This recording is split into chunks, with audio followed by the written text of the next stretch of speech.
Hello बच्चों। सत श्री अकाल। किद्दां की हाल चाल? सभी की पढ़ाई, सभी की सेहत होपफुली बहुत बढ़िया है। तो आज हम फिर से जुड़ चुके हैं इस फैंटेस्टिक लर्निंग प्लेटफॉर्म पे जिसका नाम है वेदांतु पंजाब। और हम आज कंटिन्यू करेंगे हमारी प्रिंसिपल्स ऑफ इनहेरिटेंस की, जो हमने रिवीजन शुरू करी थी उसके सेकंड लेक्चर के साथ।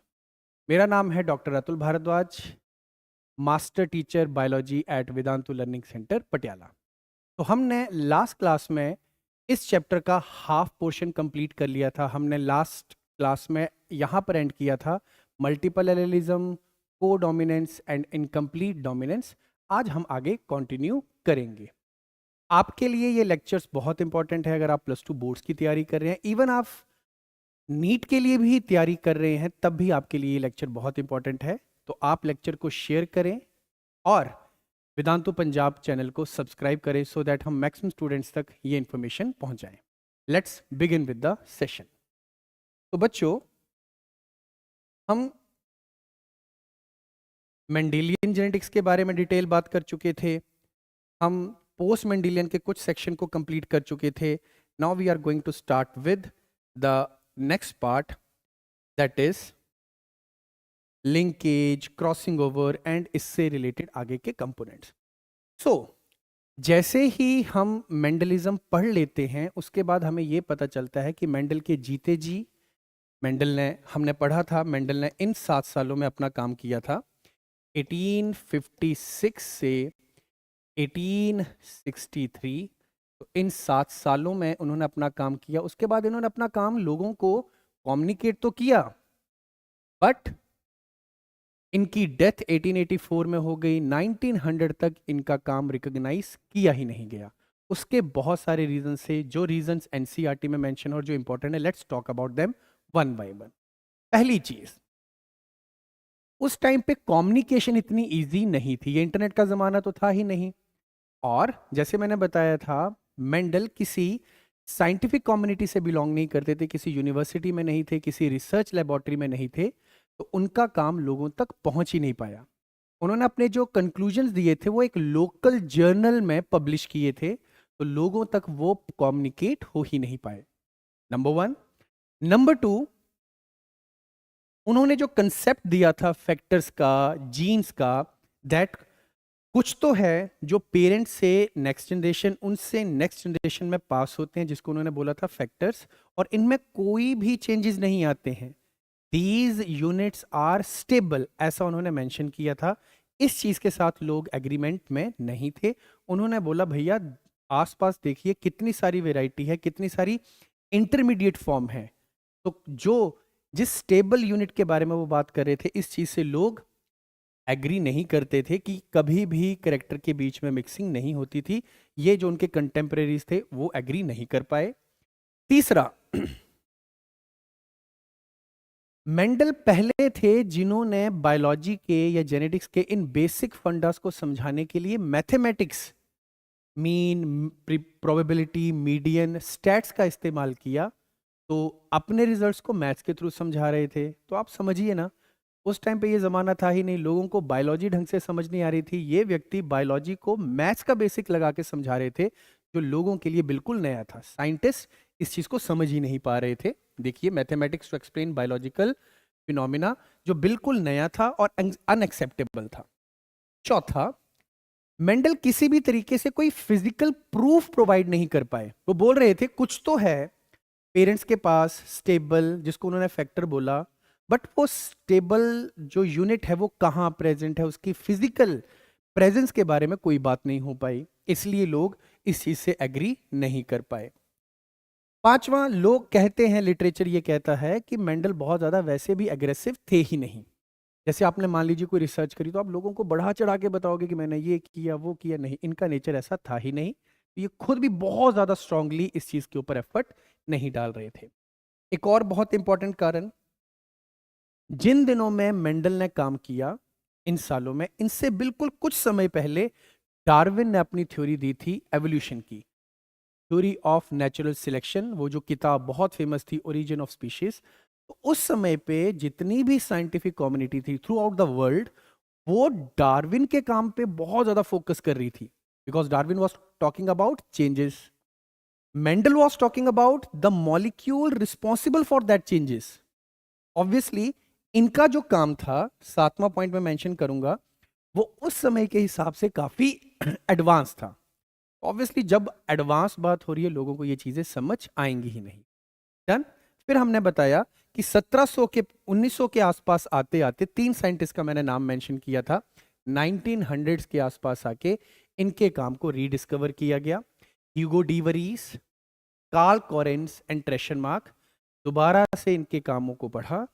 फिर जो भी काम उन्होंने किया था उनको दोबारा से रीपब्लिश करा एक बेटर जर्नल में, एक ऐसे जर्नल में जिसका जो लोकल नहीं था, जिसकी रीच काफी ज्यादा थी.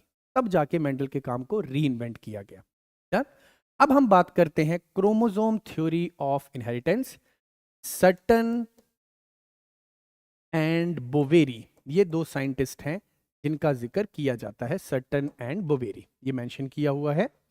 अच्छा बच्चों, तो हुआ क्या, जिन समय में मेंडल काम कर रहे थे उस टाइम पे कोई माइक्रोस्कोपी अच्छे लेवल पे डेवलप नहीं हुई थी.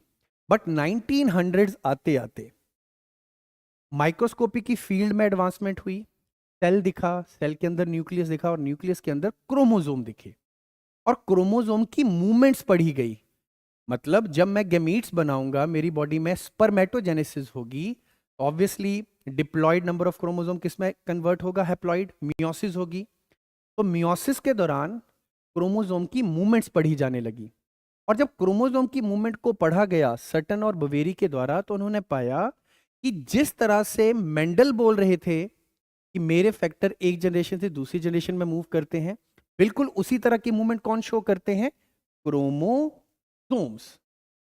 और अपनी स्टडी से इन्होंने बताया भैया दैट ये जीन्स नहीं हैं जो पेयर में होती हैं, ये जीन्स नहीं हैं जो सेग्रीगेट करती हैं, ये जीन्स नहीं हैं जो इंडिपेंडेंटली असॉर्ट करती हैं, ये तो क्रोमोसोम्स हैं. ये हमने बात करी थी दैट क्रोमोसोम्स के ऊपर ही तो जीन्स लोकेटेड होती हैं. और जिस जगह पे लोकेटेड होती है उसको हमने क्या नाम मेंशन किया था बच्चों, जीन लोकस. तो chromosomes are the carriers of factors और जीन्स, जिसके बारे में मेंडल ने बात करी थी. और ऑलमोस्ट सब कुछ पैरेलल था. तो ऐसा लिखा हुआ है, homologous chromosome separate during meiosis. तो अब होमोलोगस क्रोमोसोम जब सेपरेट होंगे तो ऑब्वियसली उनके ऊपर पड़ी हुई जीन्स भी तो सेपरेट होंगी बच्चों, correct. Chromosome segregate and assort independently during fertilisation. तो जब सेपरेशन हो गई क्रोमोसोम्स की, जीन भी सेपरेट हुई, और जब फर्टिलाइजेशन का समय आया वो दोबारा से फिर से रीयूनाइट हो जाएंगी. तो during fertilisation gametes combine and produce the offspring with diploid number of chromosomes, जो कि किससे जैसा है, पेरेंट जैसा. मैं हूं 2n, मेरे पार्टनर हैं 2n. ड्यूरिंग सेक्सुअल रिप्रोडक्शन उन्होंने n अपना जर्म सेल प्रोड्यूस किया, मैंने अपना जर्म सेल प्रोड्यूस किया n, और जब ये फर्टिलाइज हुए नेक्स्ट जनरेशन में फिर से क्या आ गया, 2n. ऐसा ही पढ़ा है. तो अगर क्रोमोसोम डिप्लॉयड है तो क्रोमोसोम के ऊपर पड़ी हुई जीन्स भी तो 2 ही होंगी, डिप्लॉयड नंबर में होंगी. देन अंततः बोला गया Sutton united knowledge of chromosomal segregation with Mendelian principles, और फिर उसको नाम दिया गया क्रोमोसोम थ्योरी ऑफ इनहेरिटेंस. तो सिंपली हम यहां पर ये बात कर रहे हैं कि मेंडल जो बात कर रहे थे कि ये मेरे फैक्टर्स हैं, ये मेरी जीन्स हैं, उनकी लोकेशन क्रोमोसोम्स पे पाई गई. और गैमीट फॉर्मेशन के दौरान जिस तरह का बिहेवियर फैक्टर्स शो करते थे, जीन्स शो करती थी, बिल्कुल वही क्रोमोसोम शो कर रहे हैं. तो हमें पता चला that genes are present on homologous chromosome, और जिस तरह से क्रोमोसोम सेग्रीगेट करेंगे या सॉर्ट करेंगे, बिल्कुल उसी तरह से कौन सेग्रीगेट करेंगी और एक्सप्रेस करेंगी तुम्हारी जीन्स. फाइन. चले, अब ये आपकी एनसीईआरटी से ली गई हुई एक फिगर है और इसमें क्या बताया जा रहा है जरा ध्यान दें. इसके लिए आपको basic cell cycle, cell division का ध्यान होना चाहिए. तो बच्चों यहां पर क्रोमोसोम लिए गए हुए हैं, आपको ये कलर दिख रहा है, तो आप समझ लीजिए दैट ये क्रोमोसोम पेयर नंबर 1 है. Yellow and orange chromosome number 1 pair में है, डिप्लॉयड. और this red and green is pair number 2. फिर ये जीवन की बात करी जा रही है, जीवन के दौरान क्रोमोसोम या डीएनए का कंटेंट ऐसा होगा। बीच में क्या आता है, एस, और एस फेज के दौरान क्या होती है, डीएनए रेप्लिकेशन। तो जो क्रोमोसोम इस तरह से होगा, एस फेज में रेप्लिकेट होने के बाद उस क्रोमोसोम की क्या क्रिएट हो जाएंगी, दो क्रोमेटिड। बिल्कुल वही ये बताया हुआ, दिस इज सेंट्रोमियर। तो रेप्लिकेशन के बाद आप देखिए पेयर 1 का क्रोमोसोम रेप्लिकेट हो गया, पेयर 1 का इधर क्रोमोसोम रेप्लिकेट हो गया, दिस इज पेयर 2।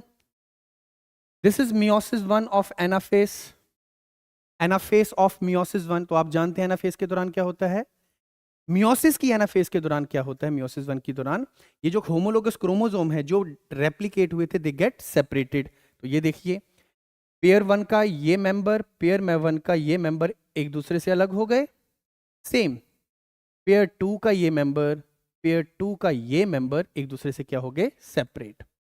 फिर आ गई एनाफेज 2 ऑफ मियोसिस 2। तो हम जानते हैं एनाफेज 2 में, this is anaphase 2, this is anaphase 1 of meiosis 2। इसमें जो क्रोमोसोम है उनके जो क्रोमेटिड हैं वो सेपरेट होंगे। तो आप देखिए ये एक दूसरे से अलग हो गए, ये एक दूसरे से अलग हो गए, और फाइनली आपके पास 4 सेक्स सेल बने जिसमें हर क्रोमोसोम की सिर्फ एक कॉपी है। तो हैप्लॉइड, हैप्लॉइड, हैप्लॉइड, हैप्लॉइड। और जब हमने शुरुआत करी थी हर क्रोमोसोम की कितनी कॉपी थी, 2 कॉपी। तो जिस तरह से क्रोमोसोम मूव किए हैं उसी तरह से जीन्स भी मूव करेंगी। क्यों? क्योंकि क्रोमोसोम के ऊपर ही तो क्या लोकेटेड होती हैं, जीन्स। लेट्स से ये this is capital T, this is small T. तो रेप्लिकेशन के दौरान इसने भी खुद को डबल किया, इसने भी खुद को डबल किया। एनाफेज 1 के दौरान ये एक दूसरे से सेपरेट हो गए, कैपिटल टी अलग, कैपिटल टी इधर, स्मॉल टी इधर। फाइन। जब ये अलग हो गए एक सेल में क्या चला गया, कैपिटल टी, कैपिटल टी। दूसरे सेल में क्या चला गया, स्मॉल टी, स्मॉल टी। और जब मियोसिस 2 में इनकी सेपरेशन हुई, capital T, capital T, small T, small T. Fine. तो देखिए ना हर एक सेक्स सेल में हर क्रोमोसोम की एक ही कॉपी रह गई। So homologous chromosome separate during meiosis in the process of gamete formation and hence आपकी जीन्स भी सेपरेट होंगी। ओके जी, तो आगे चलते हैं। अब ये बहुत इंपॉर्टेंट डायग्राम है, इसमें आपको ये बताया जा रहा है दैट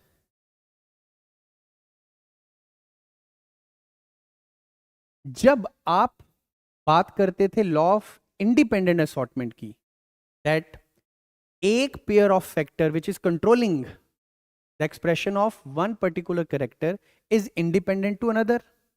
अब जीन्स किसके ऊपर लोकेटेड हैं, क्रोमोसोम के ऊपर। और क्रोमोसोम थ्योरी ऑफ इनहेरिटेंस ने क्या बोला, ये जीन्स नहीं है जो इंडिपेंडेंटली एक दूसरे इंडिपेंडेंटली असॉर्ट करती हैं, ये क्रोमोसोम्स हैं जो इंडिपेंडेंटली असॉर्ट करते हैं।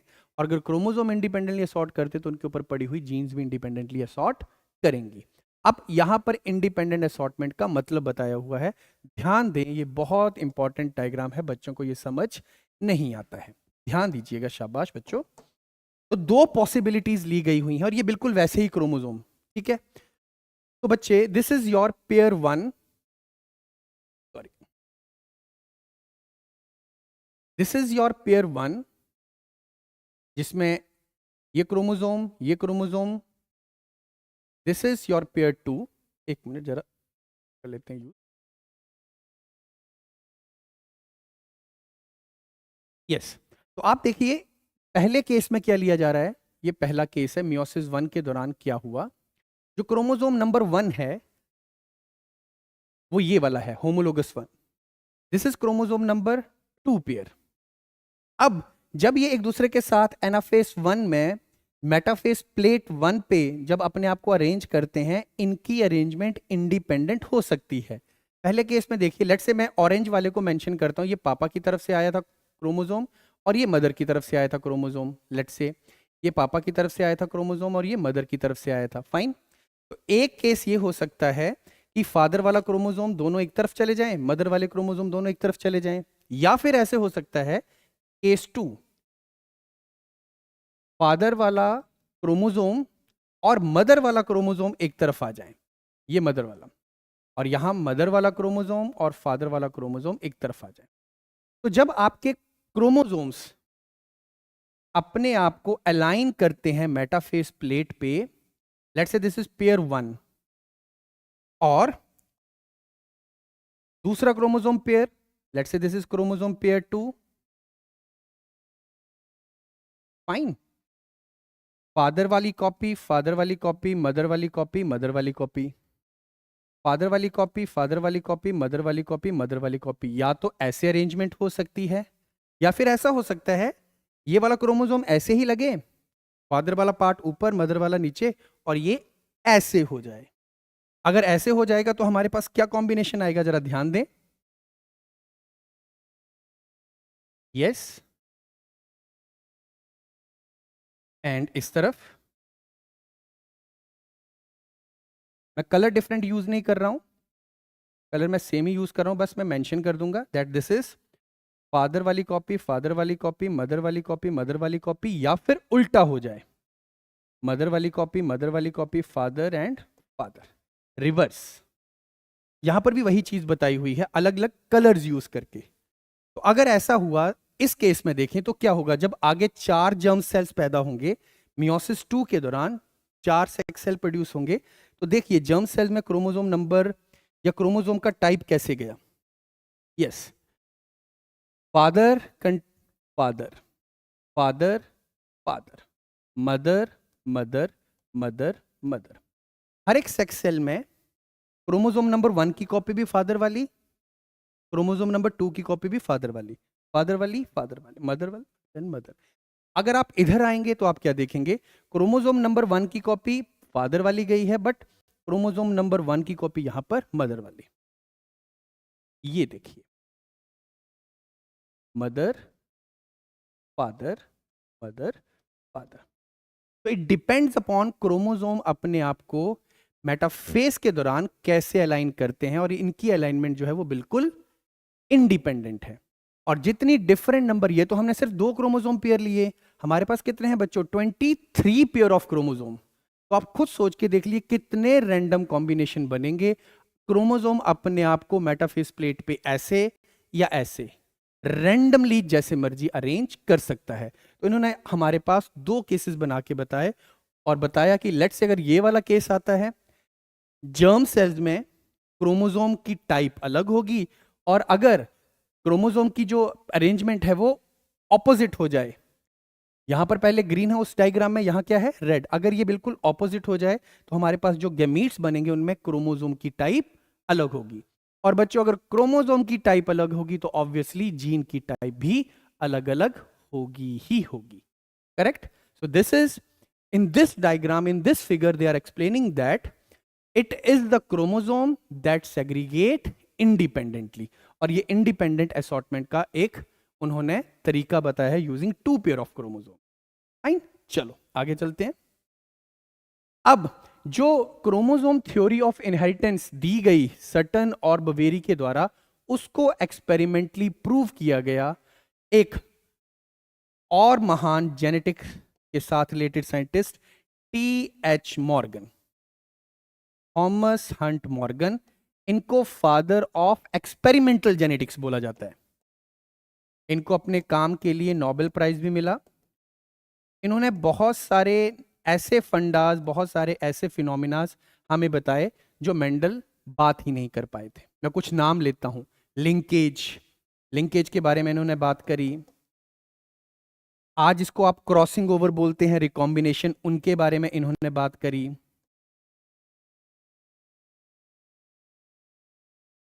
एक और फंडा, sex linked inheritance, sex linked trait और सेक्स लिंक्ड इनहेरिटेंस, जो आगे हमारे सिलेबस में है, उसके बारे में बात करी। तो जो भी क्रोमोसोम थ्योरी ऑफ इनहेरिटेंस के बारे में बात करी गई सटन और बवेरी ने, उसी की ही एक्सपेरिमेंटल वेरिफिकेशन करी थी Thomas Hunt Morgan, fly man of genetics. तो यस, इन्होंने ये बताया कि हमने एक्सपेरिमेंटली प्रूफ किया है क्रोमोसोम थ्योरी ऑफ इनहेरिटेंस को, जिससे कि काफी नए फंडास डेवलप हुए सेक्सुअल रिप्रोडक्शन के। उन्होंने जिस ऑर्गेनिज्म के साथ काम किया वो एक इंसेक्ट था, ड्रोसोफिला मेलानोगेस्टर। अब हम बात करेंगे उन्होंने ड्रोसोफिला को क्यों चूज किया। जैसे मेंडल ने किसके ऊपर काम किया था, पी प्लांट के ऊपर, इन्होंने किसके ऊपर काम किया, एक insect Drosophila melanogaster. Why he chose Drosophila melanogaster? Number 1, उनको भी ग्रो करवाना, मेंटेन करवाना काफी आसान था, करेक्ट। जैसे पी प्लांट के साथ सिंपली आप जो खाना सिंथेटिक मीडियम होता है लेबोरेटरी में वो आप इसको दे सकते थे। इनको फ्रूट फ्लाई भी बोला जाता है क्योंकि ये फ्रूट को भी नॉर्मली खा के ग्रो कर सकते थे, फ्रूट फ्लाई भी इसे ही बोला जाता है। इनकी लाइफ साइकिल भी बहुत छोटी थी। पी प्लांट के बारे में हम जानते हैं 3 से 4 महीने की लाइफ साइकिल, इनकी सिर्फ 2 वीक्स की लाइफ साइकिल थी। तो 2 वीक्स मतलब आपको 2 हफ्तों के अंदर रिजल्ट मिल जाते थे अगली जनरेशन के। प्लस इनसे जो यंग वन पैदा होते थे वो भी बहुत ज्यादा नंबर में होते थे, लार्ज नंबर ऑफ प्रोजेनीज, ठीक है। देन एक और बहुत डिफरेंस था, आप मेल और फीमेल में बहुत इजीली डिस्टिंग्विश कर सकते थे। हमारा सेक्स डिटर्मिनेशन सिस्टम है बच्चों एक्स एक्स एक्स वाई, इनका सेक्स डिटर्मिनेशन सिस्टम भी हमसे काफी रिजेंबल करता है। तो हमने जब इनके बारे में, टीएच मॉर्गन ने जब इनके बारे में बात करी तो काफी सारे फंडास जो ड्रोसोफिला पे अप्लाई होते थे सेम फिर हम पे भी अप्लाई हो सकते हैं क्योंकि उनका सेक्स डिटर्मिनेशन सिस्टम हमसे रिजेंबल करता था, करेक्ट।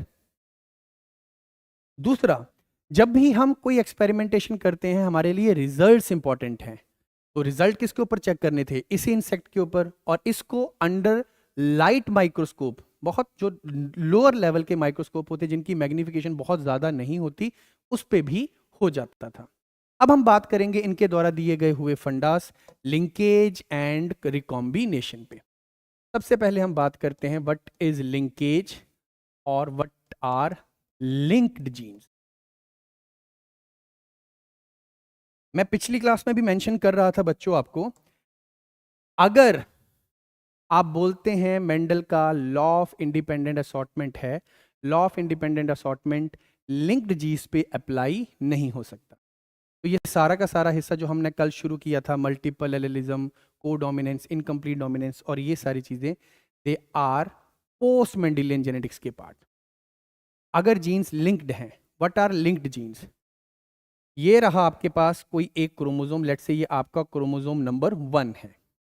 इस क्रोमोसोम के ऊपर पड़ी हुई जीन्स लीनियर मैनर में है और ये सारी की सारी जीन्स एक दूसरे के साथ नजदीक नजदीक पड़ी हुई हैं।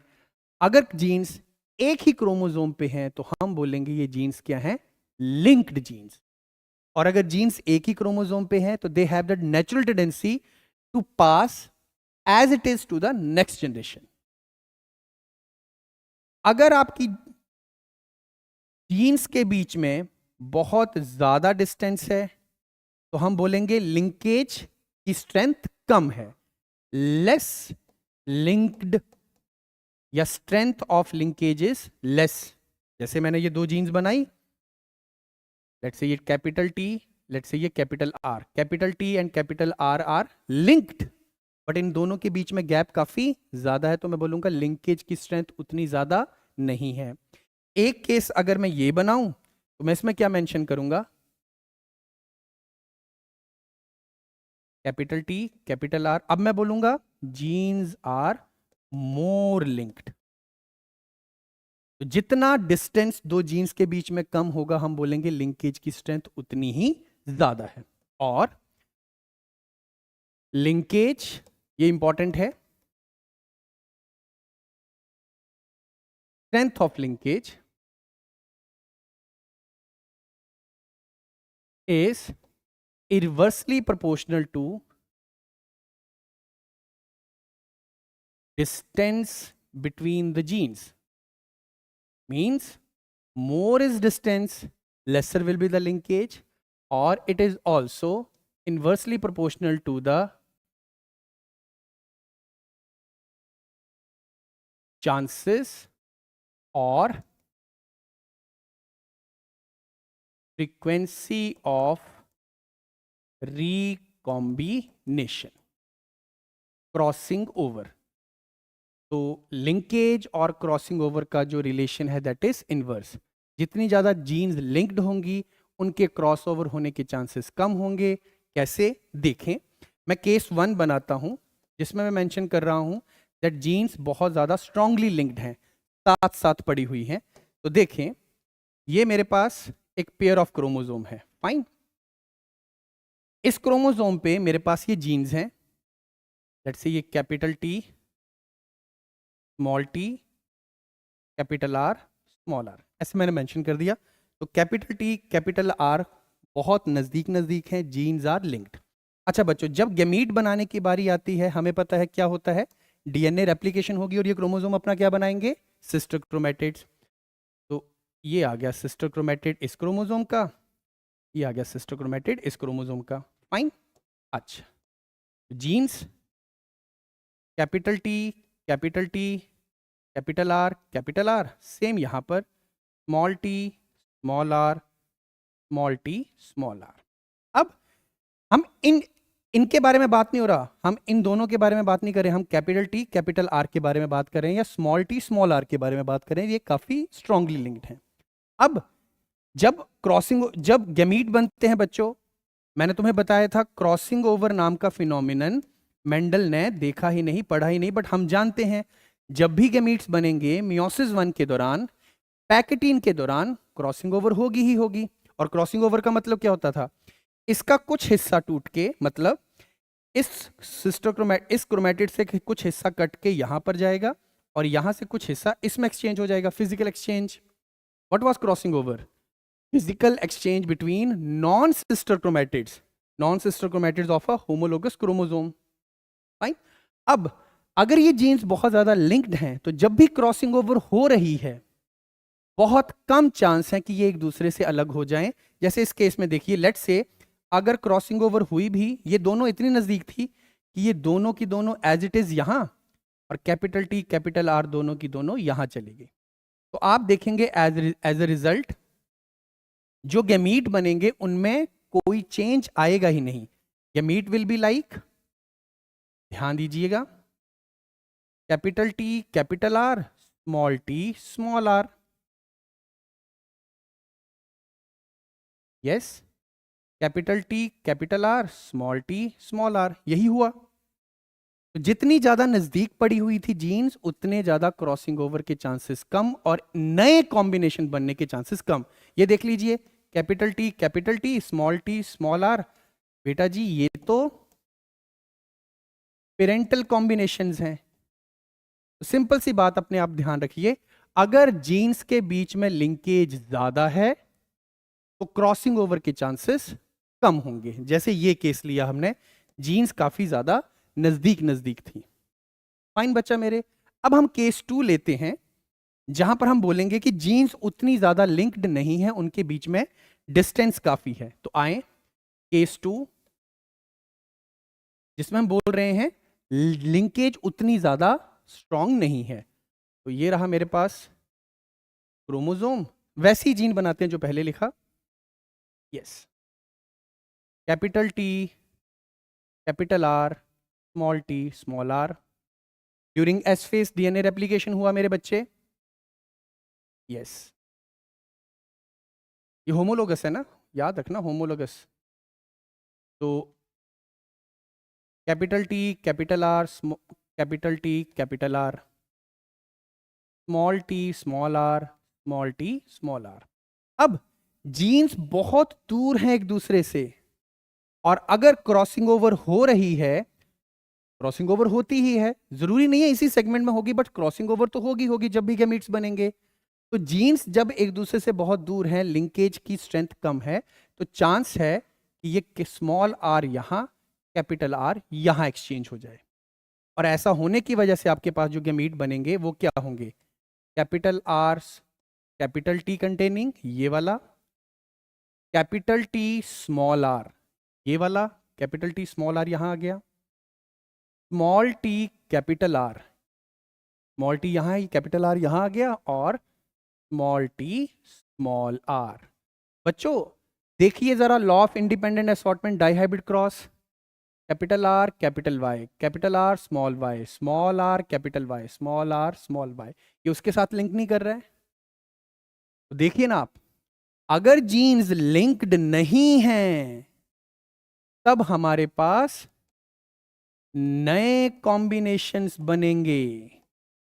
और जैसा मैं मेंशन कर रहा हूं बार बार, लॉ ऑफ इंडिपेंडेंट असॉर्टमेंट तभी एप्लीकेबल होगा if genes are unlinked, if genes are not linked. देखिए, जीन्स जब लिंक्ड नहीं है, हालांकि मैं बोलूंगा कुछ कुछ लेवल ऑफ लिंकेज है, पर जब जीन्स अलग अलग क्रोमोसोम पे होंगी, जैसे ये अगर जीन्स हैं ही अलग अलग क्रोमोसोम पे, जैसे हमने बनाया था capital R small R, capital Y small Y, हमने डाइहाइब्रिड क्रॉस जब बनाया था तो ऐसे तो देखा था, genes are present on different chromosome, and if genes are present on different chromosome, और अगर आप उनका डाइहाइब्रिड क्रॉस बनाओगे तो पक्का लॉ ऑफ इंडिपेंडेंट असॉर्टमेंट आएगा।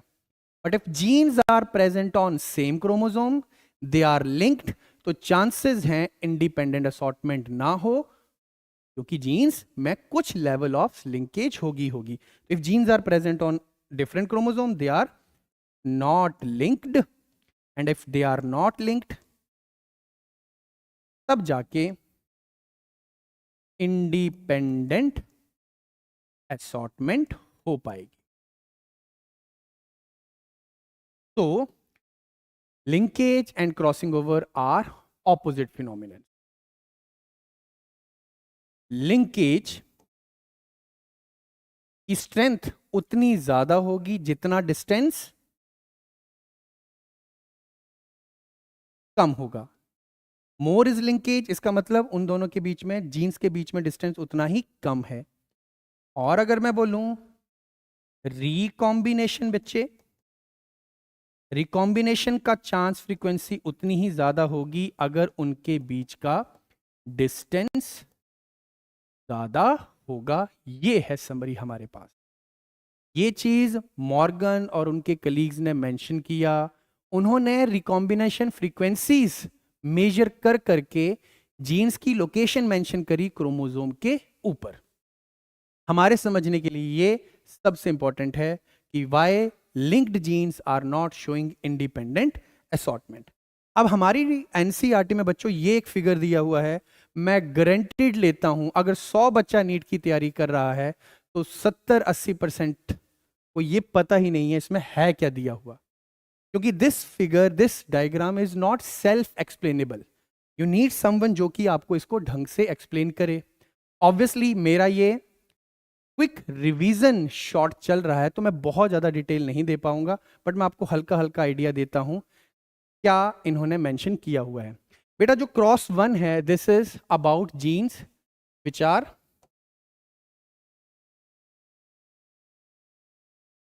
Tightly linked.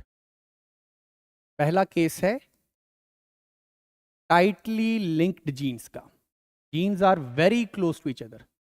100% अगर लिंक्ड जीन्स होंगी, अगर हमें कोई ये बोलता है कि जीन्स आर कंप्लीटली लिंक्ड, इसका मतलब कभी भी कोई नया कॉम्बिनेशन आएगा ही नहीं। अगर टाइटली लिंक्ड है, टाइटली का मतलब आप ऐसे समझ लिए 99% लिंकेज है, तो अभी भी 1% चांस होगा कि नए कॉम्बिनेशंस आ जाएं। ये दूसरा जो क्रॉस दिया हुआ है, it is about loosely linked genes. Completely linked genes के एग्जाम्पल बहुत कम है यूनिवर्स में, बहुत कम है लिविंग ऑर्गेनिज्म में। अब यहां पर आप देखिए दो जीन्स मेंशन करी हुई हैं, Y and W। Y is for yellow body of Drosophila, ये XX क्रोमोसोम है, एक फीमेल का क्रॉस है मेल के साथ। W is for white I colour, तो एक फीमेल जिसका बॉडी का कलर क्या है येलो एंड आई का कलर क्या है वाइट, उसको सेक्सुअली रिप्रोड्यूस करवाया गया एक मेल के साथ। This is X chromosome of Drosophila, this is Y chromosome of Drosophila, this is Y plus, this is Y plus. आप अपनी एनसीईआरटी देख सकते हैं, Y plus is dominant allele, और डोमिनेंट वो जिसमें चेंजेस नहीं आए हुए हैं। Y plus is for brown body and W plus is for red eye. ठीक है, red eye is dominant over white eye, brown body colour is dominant over yellow body colour. ठीक, अब देखिए यहां पर क्या बताया हुआ है, that Y and W are very closely linked, देखिए बहुत नजदीक बताई हुई है। और वहीं जब मैं इसकी बात करूंगा, ये देखिए काफी दूर दूर बताई हुई है। टाइटली लिंक्ड हैं, तो जितना ज्यादा टाइटली लिंक्ड होंगे बच्चे, जीन्स उतनी नजदीक हैं। जितनी जीन्स नजदीक हैं, उतने क्रॉसिंग ओवर के चांसेस कम। जितने क्रॉसिंग ओवर के चांसेस कम, उतने कम चांसेस हैं कि नए नए रिकॉम्बिनेंट्स आए। आप ये देखिए F2 जनरेशन में उन्होंने रिजल्ट मेंशन किए हुए हैं, 98.7% फ्रीक्वेंसी से पेरेंटल कॉम्बिनेशन आते हैं और 1.3% रिकॉम्बिनेशन फ्रीक्वेंसी से नए कॉम्बिनेशन आते हैं, रिकॉम्बिनेंट्स। ये पेरेंटल कॉम्बिनेशन एंड रिकॉम्बिनेंट्स, हम इसको डिटेल नहीं पढ़ पाएंगे, करेक्ट, बट आपको पहले मैंने linked and non linked genes की बात बताई, ये टाइटली लिंक है, टाइटली लिंक डिस्टेंस के बेसिस के ऊपर आपको समझ आ रहा है।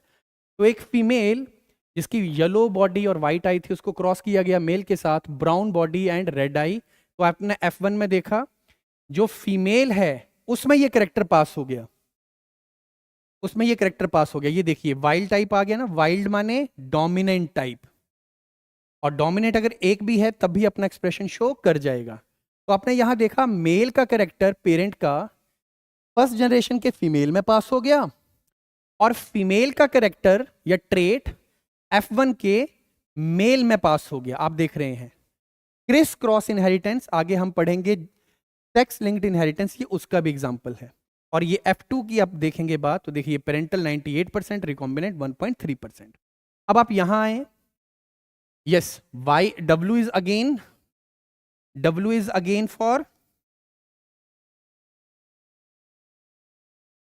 yes, white eye, and here it is mentioned M. Small m is mini archer, small sized wings. तो ये दो एलील्स हैं जो कि आई कलर के लिए और विंग साइज के लिए रिस्पॉन्सिबल है, वो काफी दूर दूर है, इसके कंपैरिजन में ये काफी दूर है, तभी मैंने बोला इनको loosely link.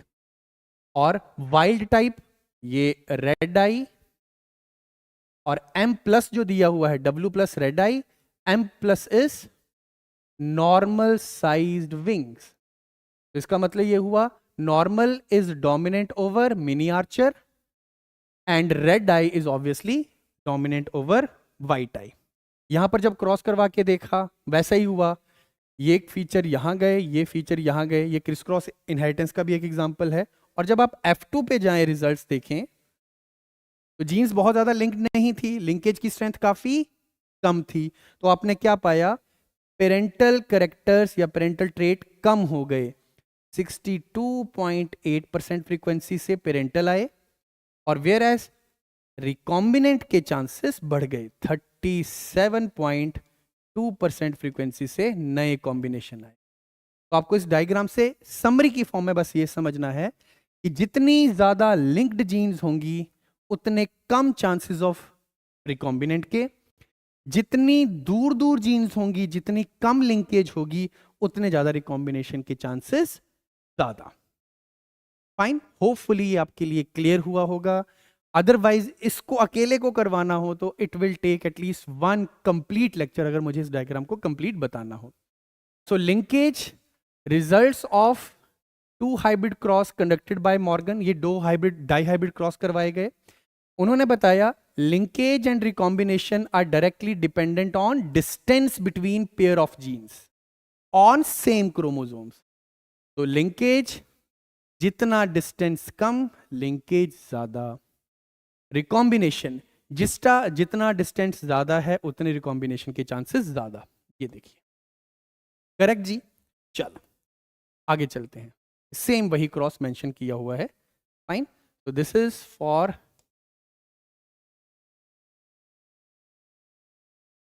sorry, loosely linked.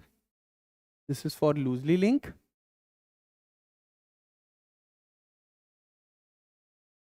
Okay जी, and obviously this is for tightly linked जी।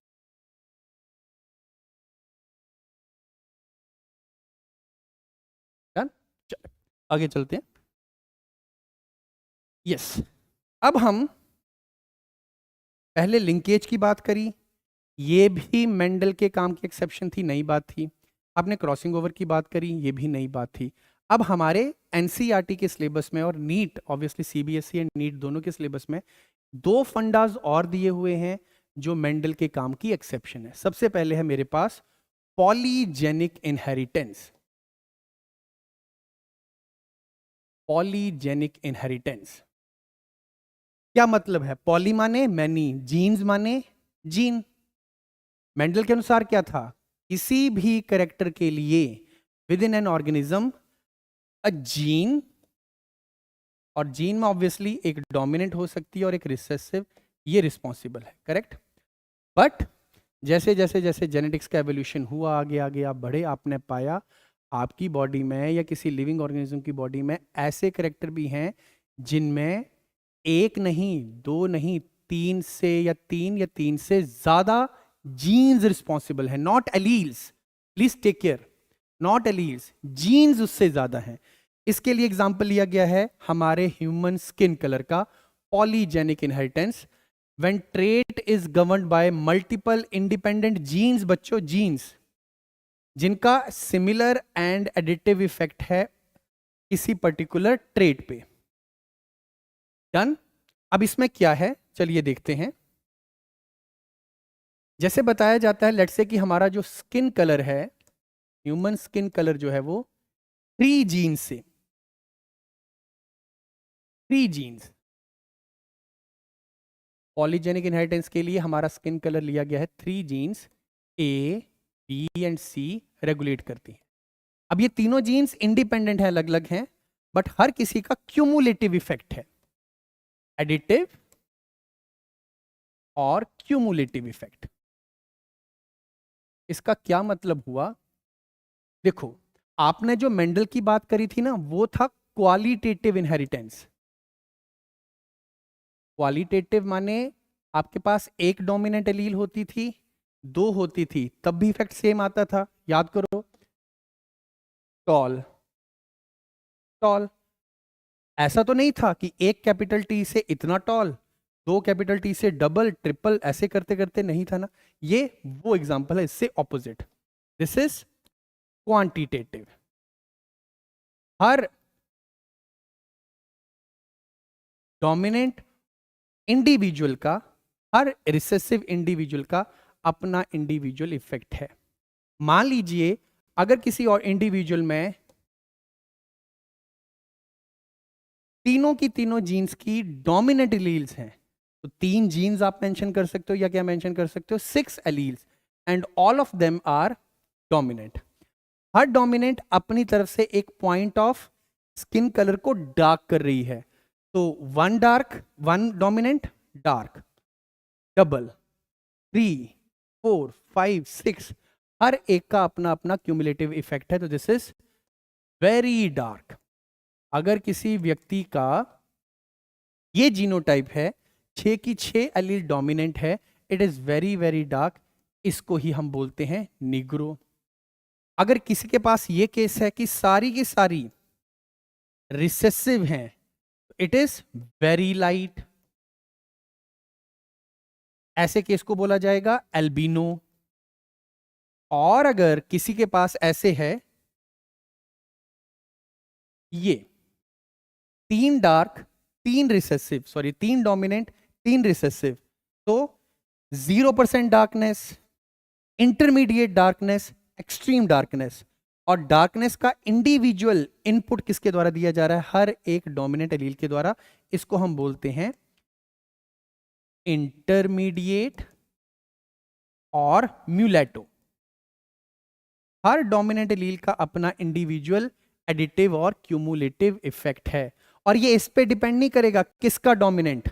अगर ये केस है मेरे बच्चे, capital A, capital A, capital B, इसमें भी कितनी डोमिनेंट है? 3, तब भी यही कलर आएगा। अगर ये आ जाए,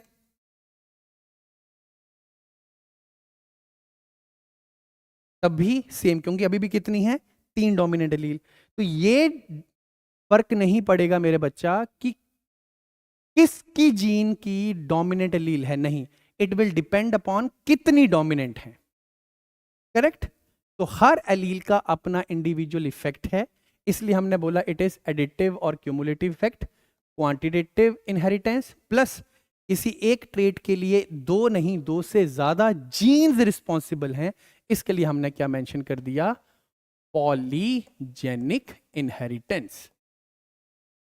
फाइन, तो ये तो मेंडल के काम की एक्सेप्शन आ गई। मेंडल ने तो बोला था किसी भी कैरेक्टर के लिए you have only one gene, और एक जीन की दो अल्टरनेटिव फॉर्म आपके पास हो सकती हैं, but this is something new, तो this is your polygenic inheritance. ये देखिए एग्जाम्पल दिए हुए हैं, हमारा eye colour, skin pigmentation, height, hair colour, ये सब कुछ इससे है। अब जैसे हमने पॉलीजेनिक इनहेरिटेंस किया, ऐसे एक और नया फंडा है प्लियोट्रोपिज्म। इसको समझने के लिए हमें थोड़ा यहां जाना पड़ेगा, ध्यान दें। यस, बैक टू बेसिक्स, जरा बेसिक्स पे जाना पड़ेगा। क्या बेसिक पे जाना पड़ेगा, दैट डीएनए जीन जब ट्रांसक्राइब करती है तो क्या बनता है बच्चे, आरएनए।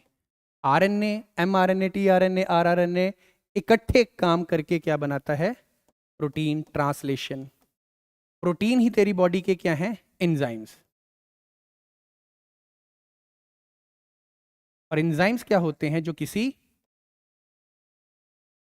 सबस्ट्रेट को प्रोडक्ट में कन्वर्ट करें। ठीक, किसी सबस्ट्रेट को प्रोडक्ट में कन्वर्ट करें। अब यहां पर एक्सेप्शन क्या है, समझें।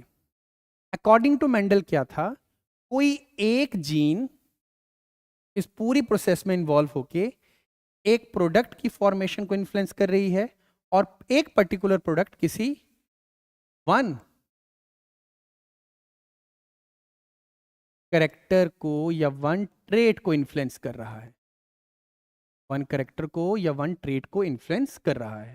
फाइन, अब विद टाइम पता चला यार हमारी बॉडी में एंजाइम जो होते हैं, जो किसी सबस्ट्रेट को प्रोडक्ट में कन्वर्ट कर रहे हैं, हो सकता है ये प्रोडक्ट आगे किसी और चीज में भी इन्वॉल्व हो। हमारी बॉडी में या हमारे सेल में होने वाला कोई भी केमिकल रिएक्शन इंडिविजुअली ऑपरेट नहीं करता है। Thousands of chemical reactions are taking place within the body. हो सकता है ये सबस्ट्रेट आगे कहीं और से बन के आ रहा हो, ये प्रोडक्ट आगे इन्हीं 3 डिफरेंट मेटाबॉलिक पाथवेज में इन्वॉल्व हो रहा हो। करेक्ट, तो बच्चों अगर तेरा एंजाइम डीएनए से बनने वाला, ये एंजाइम जीन से बनने वाला प्रोटीन और ये एंजाइम इस पर्टिकुलर प्रोसेस में इन्वॉल्व है, मेंडल बोलता था सिर्फ एक ही कैरेक्टर या एक ही फिनोटाइप इन्फ्लुएंस होगा।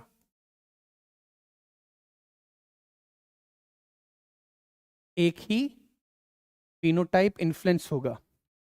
प्लियोट्रोपिज्म कहता है कि हमारे पास कई बार ऐसे केस देखे गए जहां पर कोई एक जीन किसी एक पर्टिकुलर फिनोटाइप नहीं, 1, 2, 3 या उससे भी ज्यादा फिनोटाइप में अपना इन्फ्लुएंस शो करे, और जो कि बहुत लॉजिकल है, ऐसा हो सकता है। हमारे पास एग्जाम्पल दिया गया हुआ है फिनाइल कीटो यूरिया का, जिसमें एक जीन में म्यूटेशन होने की वजह से वो जीन क्या हो जाती है, रिसेसिव। रिसेसिव का मतलब क्या है बच्चे, मॉडिफाइड। तो देखा गया जब तक जीन नॉर्मल थी हमें पता ही नहीं चला था जीन का एक्चुअल में फिनोटाइप, किस फिनोटाइप के ऊपर कितना फर्क पड़ेगा।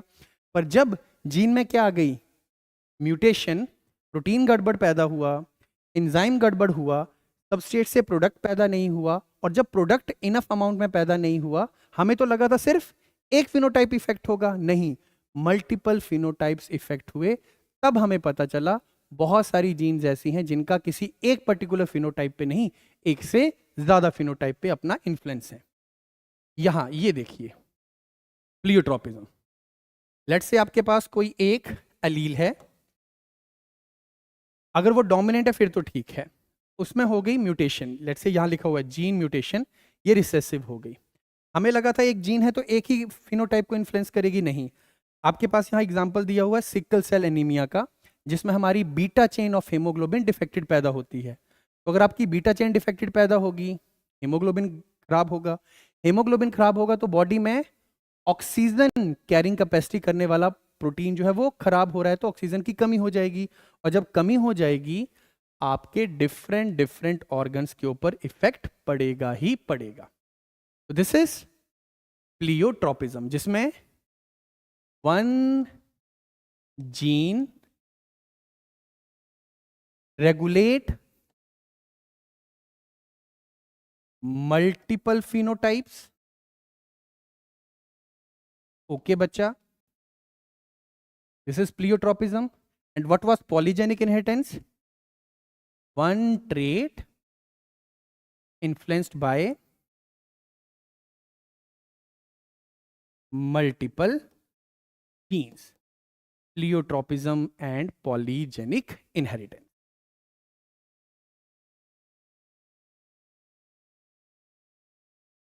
ध्यान दें. When a single gene control many phenotypic trait, it is called as pleiotropic gene. एक इन्होंने फिनाइल कीटोयूरिया का जिक्र किया, जिसमें मैंने बताया हमारे पास एक एंजाइम है फिनाइल एलानिन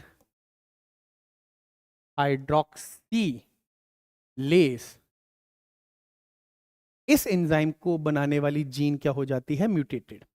जब ये एंजाइम ढंग से नहीं बनता है तो तुम्हारी बॉडी में फिनाइल एलानिन नाम की जो अमाइनो एसिड है उसकी, यस जस्ट अ सेकेंड,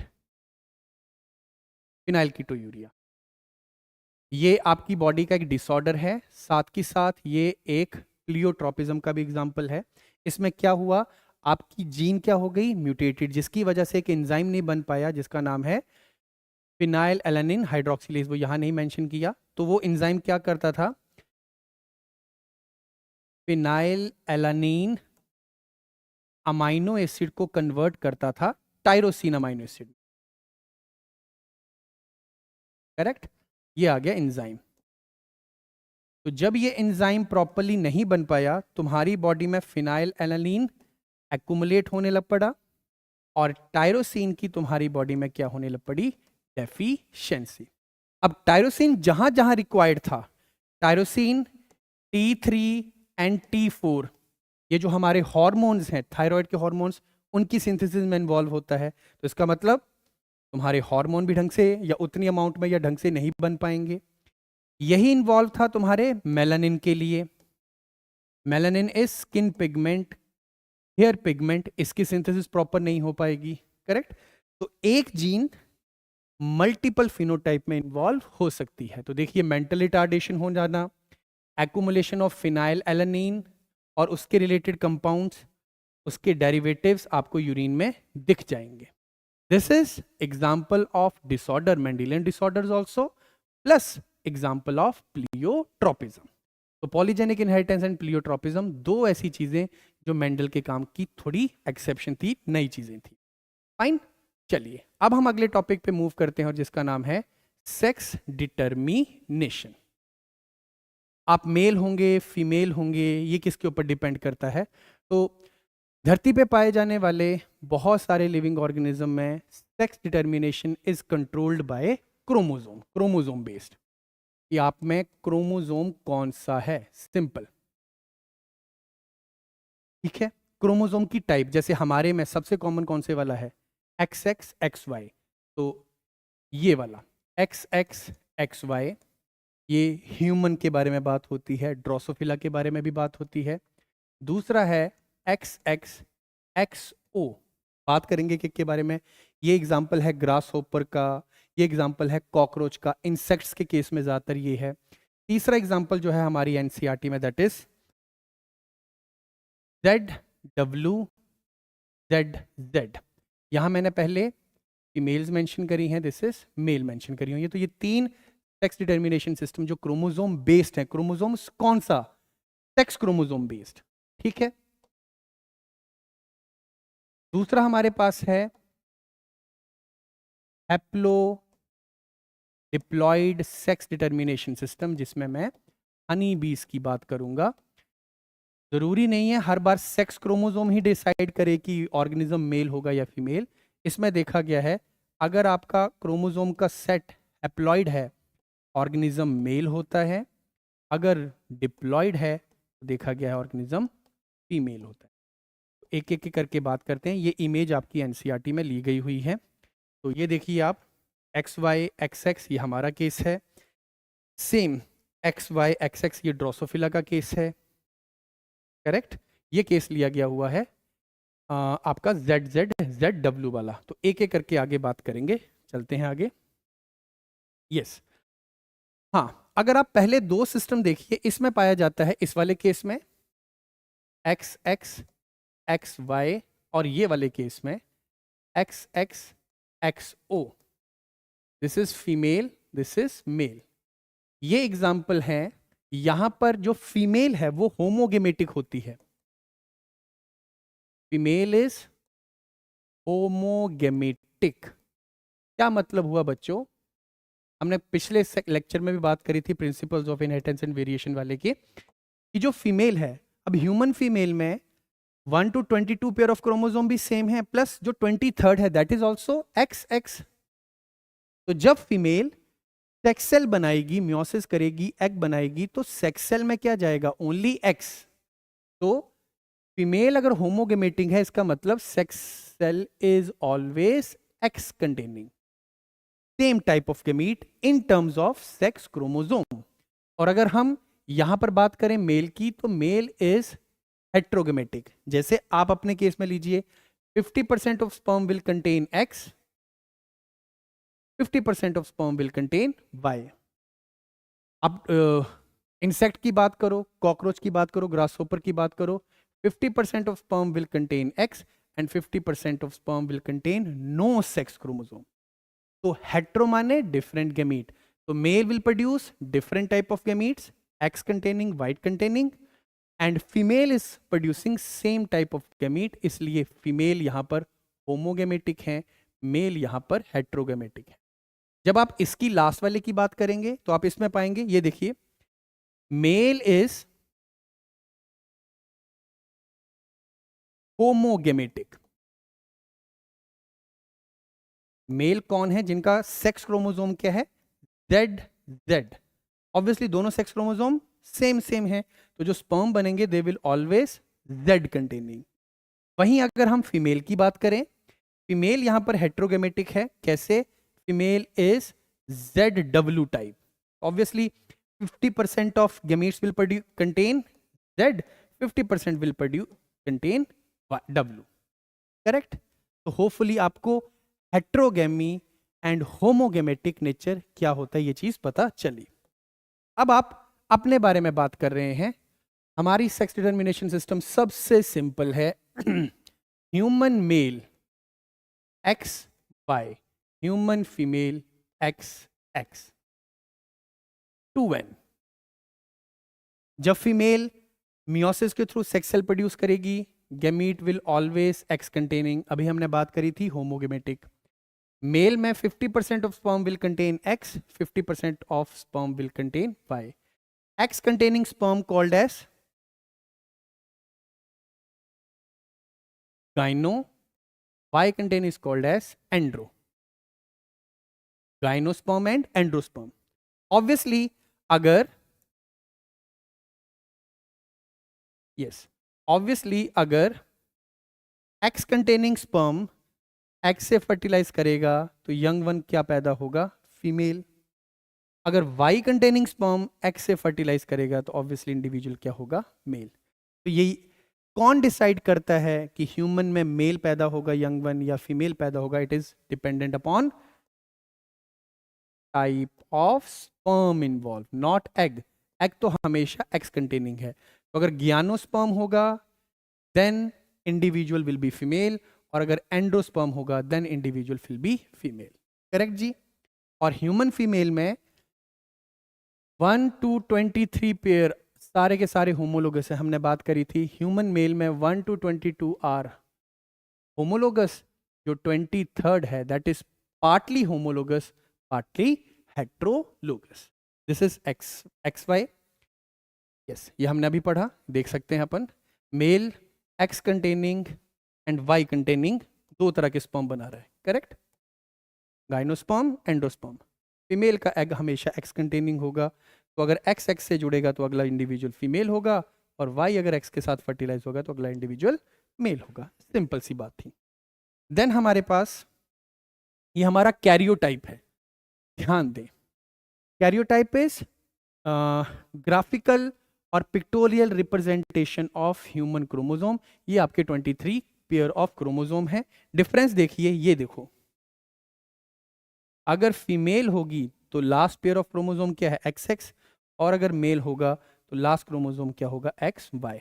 हमारा जो X क्रोमोसोम है वो तो मेटासेंट्रिक है इस तरह से, जो हमारा Y क्रोमोसोम है वो छोटा है और साथ में वो एक्रोसेंट्रिक है, ये देख सकते हैं। तो 22 क्रोमोसोम, एक मेल लीजिए एक फीमेल लीजिए, पहले 22 pair of chromosome are exactly same, difference किस चीज का है, 23rd का। फाइन। तो sex determination is human, it is dependent upon type of sperm. इसी तरह से जब हम बात करते हैं एक्सओ टाइप, एक्सओ टाइप में मैंने 2 एग्जांपल लिए, मेनली हम इंसेक्ट्स की बात करते हैं मेरे बच्चे, और इंसेक्ट्स में हम कॉकरोच की बात करें, हम ग्रास होपर की बात करें, इवन कुछ राउंड वर्म्स एस्कैरिस में भी XXXO ही है। तो इसमें भी क्या है, जो तुम्हारी फीमेल्स हैं they are homogametic XX, same repetition, एक ही तरह का एग प्रोड्यूस होगा। जो मेल होंगे वो XO होंगे, तो 50% में क्या होगा, X क्रोमोसोम, और 50% में X क्रोमोसोम नहीं होगा। तो 2 तरह के, इसलिए इसको क्या बोला गया था, हेट्रोगेमेटिक।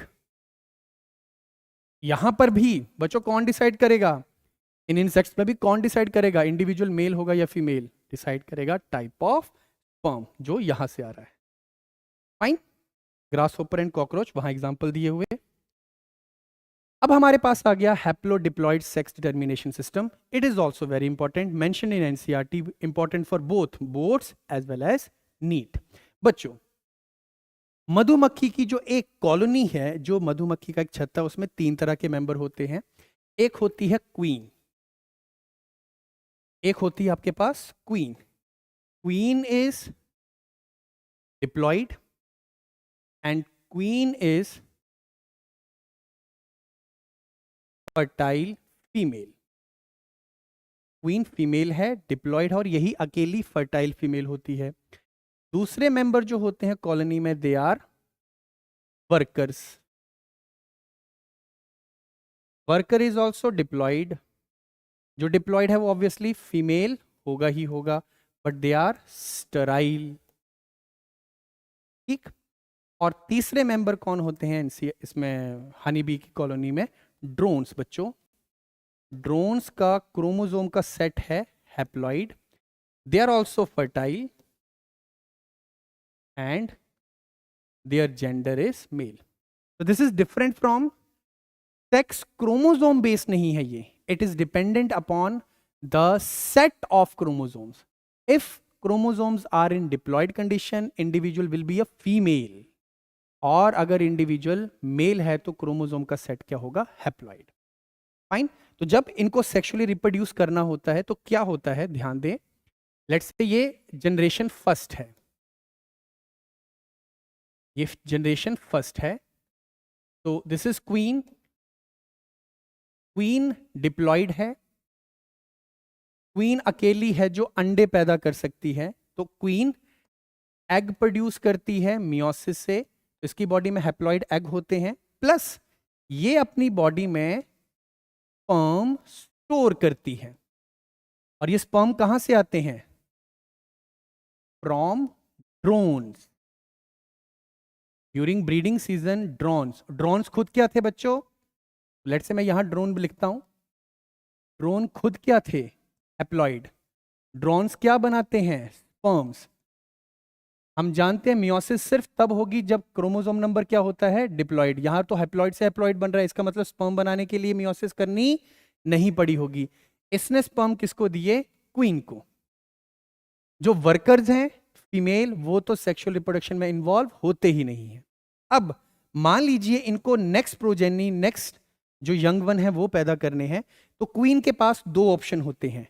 पहला ऑप्शन ये होता है, या तो वो eggs unfertilized as it is lay कर दे। अब एग तो हैप्लॉइड है, और ये जब नए इंडिविजुअल में पैदा होगा, ये अगली जनरेशन के क्या बनाएंगे, ड्रोन्स। एन अगर क्वीन अपने अंदर बनाए हुए एग्स को बिना फर्टिलाइज किए हुए ले करती है, और ये अंडे अगर इंडिविजुअल में डेवलप होते हैं तो ये नेक्स्ट जनरेशन के क्या होंगे? Drones. Drones are haploid and drones are male. दूसरा ऑप्शन होता है क्वीन के पास कि वो अपने एग को स्पर्म्स के साथ फर्टिलाइज करके बाहर ले करे। तो फर्टिलाइज्ड एग्स, और फर्टिलाइज्ड हो गए तो क्रोमोसोम नंबर क्या हो गया पुत्र? डिप्लॉइड। जब ये डिप्लॉइड हो गया, अगली जनरेशन के क्या बनेंगी? फीमेल्स। फीमेल सारी की सारी क्या होती हैं? 2n। और इन सभी फीमेल में अगेन फिर अगली जनरेशन की एक क्या डेवलप हो जाएगी? क्वीन, जो फिर रिप्रोड्यूस करने के काबिल है, और बाकी सारे क्या रह जाएंगे? वर्कर्स। ठीक है बच्चों, ये है इनका सेक्सुअल साइकिल और sex determination system. Males are haploid, females are diploid. Female में भी जो क्वीन है वो only and only fertile female, बाकी सारी फीमेल क्या है? स्टेराइल, वो यंग वन पैदा नहीं कर सकती। This is very very important haplodiploid sex determination system. Fine. अब हमारे पास अगला टॉपिक आता है पुत्र जी, म्यूटेशंस। Very important again. हाँ, म्यूटेशंस। आपका डीएनए हो या आपके क्रोमोसोम हो, अब आप होपफुली क्रोमोसोम और डीएनए का पता लगा लिए हैं। क्रोमोसोम के अंदर ही क्या होता है? DNA. Chromosome is made up of RNA, proteins, ions, water, उसी में क्या होता है? डीएनए। तो बच्चों, जब भी एक जनरेशन से क्रोमोसोम आगे पास होंगे, क्रोमोसोम में ही क्या है? डीएनए। DNA genes. जब भी एक जनरेशन से क्रोमोसोम या जेनेटिक मटेरियल डीएनए आगे पास होगा, चांसेस हैं ऑर्गेनिज्म के अंदर इस जेनेटिक मटेरियल में, डीएनए में या क्रोमोसोम में कुछ चेंजेस आ जाएं। क्रोमोसोम कोई फिक्स स्ट्रक्चर्स नहीं है, कोई स्टैटिक इंटाइटिटी नहीं है कि जिनमें कभी कोई बदलाव आ ही नहीं सकता। तो आपकी जीन्स में भी म्यूटेशन आ सकती हैं, आपके डीएनए जीन्स में भी म्यूटेशन आ सकती हैं, आपके क्रोमोसोम में म्यूटेशन आ सकती हैं, और म्यूटेशंस हमेशा सडन होती हैं। ह्यूगो डी वरीज का कंसेप्ट है that mutations are always sudden, discontinuous. तो मैं सबसे पहले जीन म्यूटेशन की बात करूंगा। ठीक है जी, सबसे पहले जीन म्यूटेशन की बात करेंगे। जीन म्यूटेशन होने के चांसेस क्या हैं? तो बेटा, जीन माने डीएनए, और डीएनए में म्यूटेशन आने का मतलब जो डीएनए का स्ट्रक्चर है, base pairs, nucleotide base pair, उनमें बदलाव आना। सबसे पहले हम बात करते हैं बेटा जी पॉइंट म्यूटेशन की। पॉइंट म्यूटेशन क्या है? देखें, लेट से तेरे पास ये तेरी जीन है, ठीक, ए, यस, ये रैंडमली हमने एक सीक्वेंस लिया, ठीक। पॉइंट माने आपके किसी एक बेस पेयर में गड़बड़ आ गई, किसी एक बेस पेयर में गड़बड़ हो गई। बेटा जी, एक बेस चेंज होने से अगर जीन में चेंज आया, और समहाउ अगर यही जीन का चेंज आगे प्रोटीन लेवल पे, एंजाइम लेवल पे चला गया, इसको आप क्या बोलेंगे? Point mutation. पॉइंट म्यूटेशन होने से क्या हो सकता है? आपकी वो जो एंजाइम है या जो प्रोटीन है, एंजाइम और प्रोटीन जो है वो डिफेक्टेड पैदा हो, डिफेक्टेड प्रोड्यूस मैं ये नहीं बोल रहा हूं कि नहीं प्रोड्यूस होगा, होगा, हो सकता है डिफेक्टेड हो सकता है कम प्रोड्यूस हो, कम एफिशिएंट हो, ज़्यादा एफिशिएंट हो, वो डिपेंड करेगा कौन सी टाइप ऑफ म्यूटेशन। हम म्यूटेशन में भी आगे डिटेल पढ़ते हैं, same sense mutation, non sense mutation, miss sense mutation. अब वो बोर्ड्स के लिए इंपॉर्टेंट नहीं है, बट म्यूटेशन की टाइप पे डिपेंड करता है। तो अगर एक बेस पेयर चेंज हो जाएगा बच्चे, हम म्यूटेशन को क्या बोलते हैं? Point mutation. इसका बहुत फेमस एग्जाम्पल है, आगे आएगा हमारे सिलेबस में, सिकल सेल एनीमिया।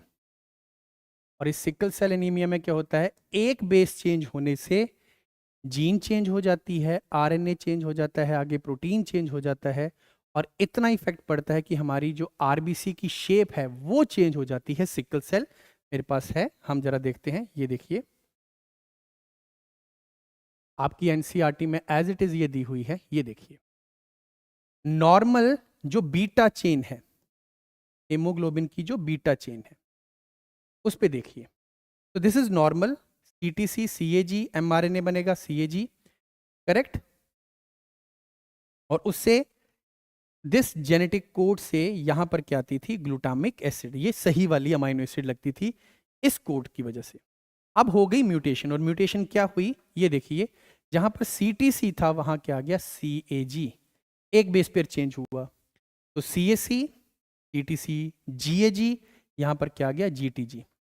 आगे जो mRNA में आफ्टर ट्रांसक्रिप्शन बना दैट इज GUG, चेंज आ गया।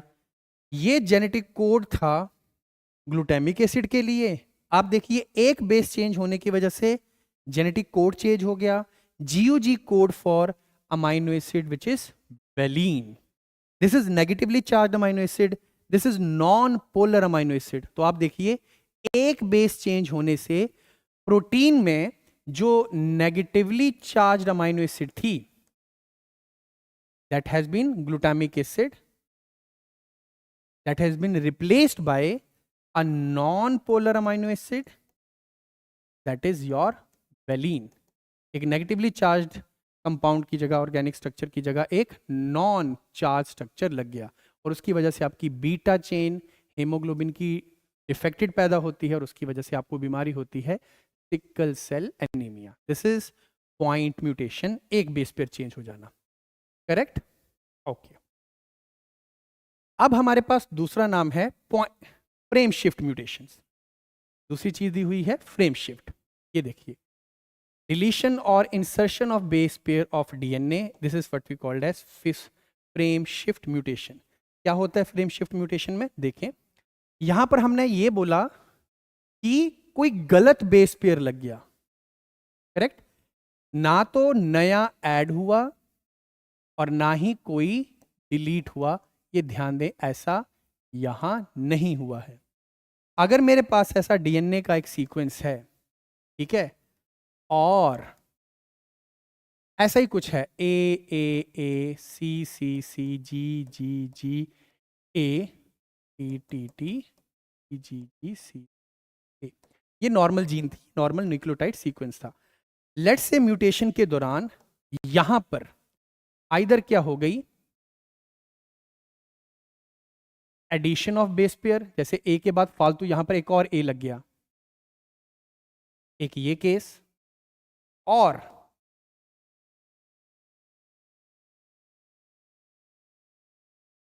डिलीशन होगी, लेट्स से बीच में से ये निकल ही गया, एक्स्ट्रा बेस पेयर ऐड हो गया, या फिर जो ऑलरेडी अंदर बेस पेयर था वो रिप्लेस हो गया। यहां पर एडिशन और डिलीशन नहीं हो रही है।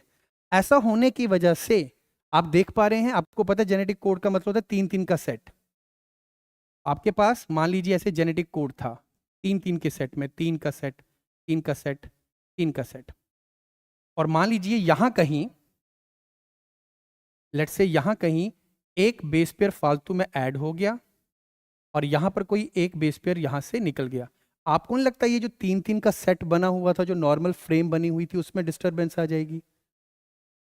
ये देखिए ना, पहले 3 का सेट था, अब एक फालतू यहां पर ये आगे, तो यहां जहां पहले ये 3 का एक ओरिजिनल सेट था जेनेटिक कोड का, ये वाली तो इस सेट से बाहर ही हो जाएगी। जो नया जेनेटिक कोड बनेगा वो ये वाला होगा, सोचिए आराम से, करेक्ट।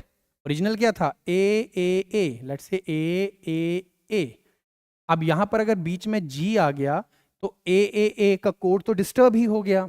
यहां क्या बन गया, एक AGA नाम का कोड, सॉरी AGA नाम का कोड, करेक्ट, फाइन।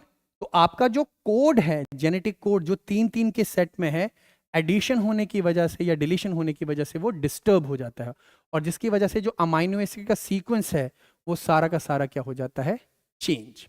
इसको बोलते हैं फ्रेम शिफ्ट म्यूटेशन। तो जीन म्यूटेशन में दो ही मेन केसेस हैं, एक पॉइंट म्यूटेशन और एक फ्रेम शिफ्ट म्यूटेशन। ओके पुत्र, अब जब हम क्रोमोसोम डिसऑर्डर की बात करते हैं, क्रोमोसोम में भी चेंजेस आ सकते हैं। जब मेरे से सेक्स सेल के थ्रू मेरे क्रोमोसोम अगले बच्चे, अगली जनरेशन में जाएंगे, मेरी प्रोजेनी में जाएंगे, तो क्रोमोसोम में भी चेंजेस आ सकते हैं।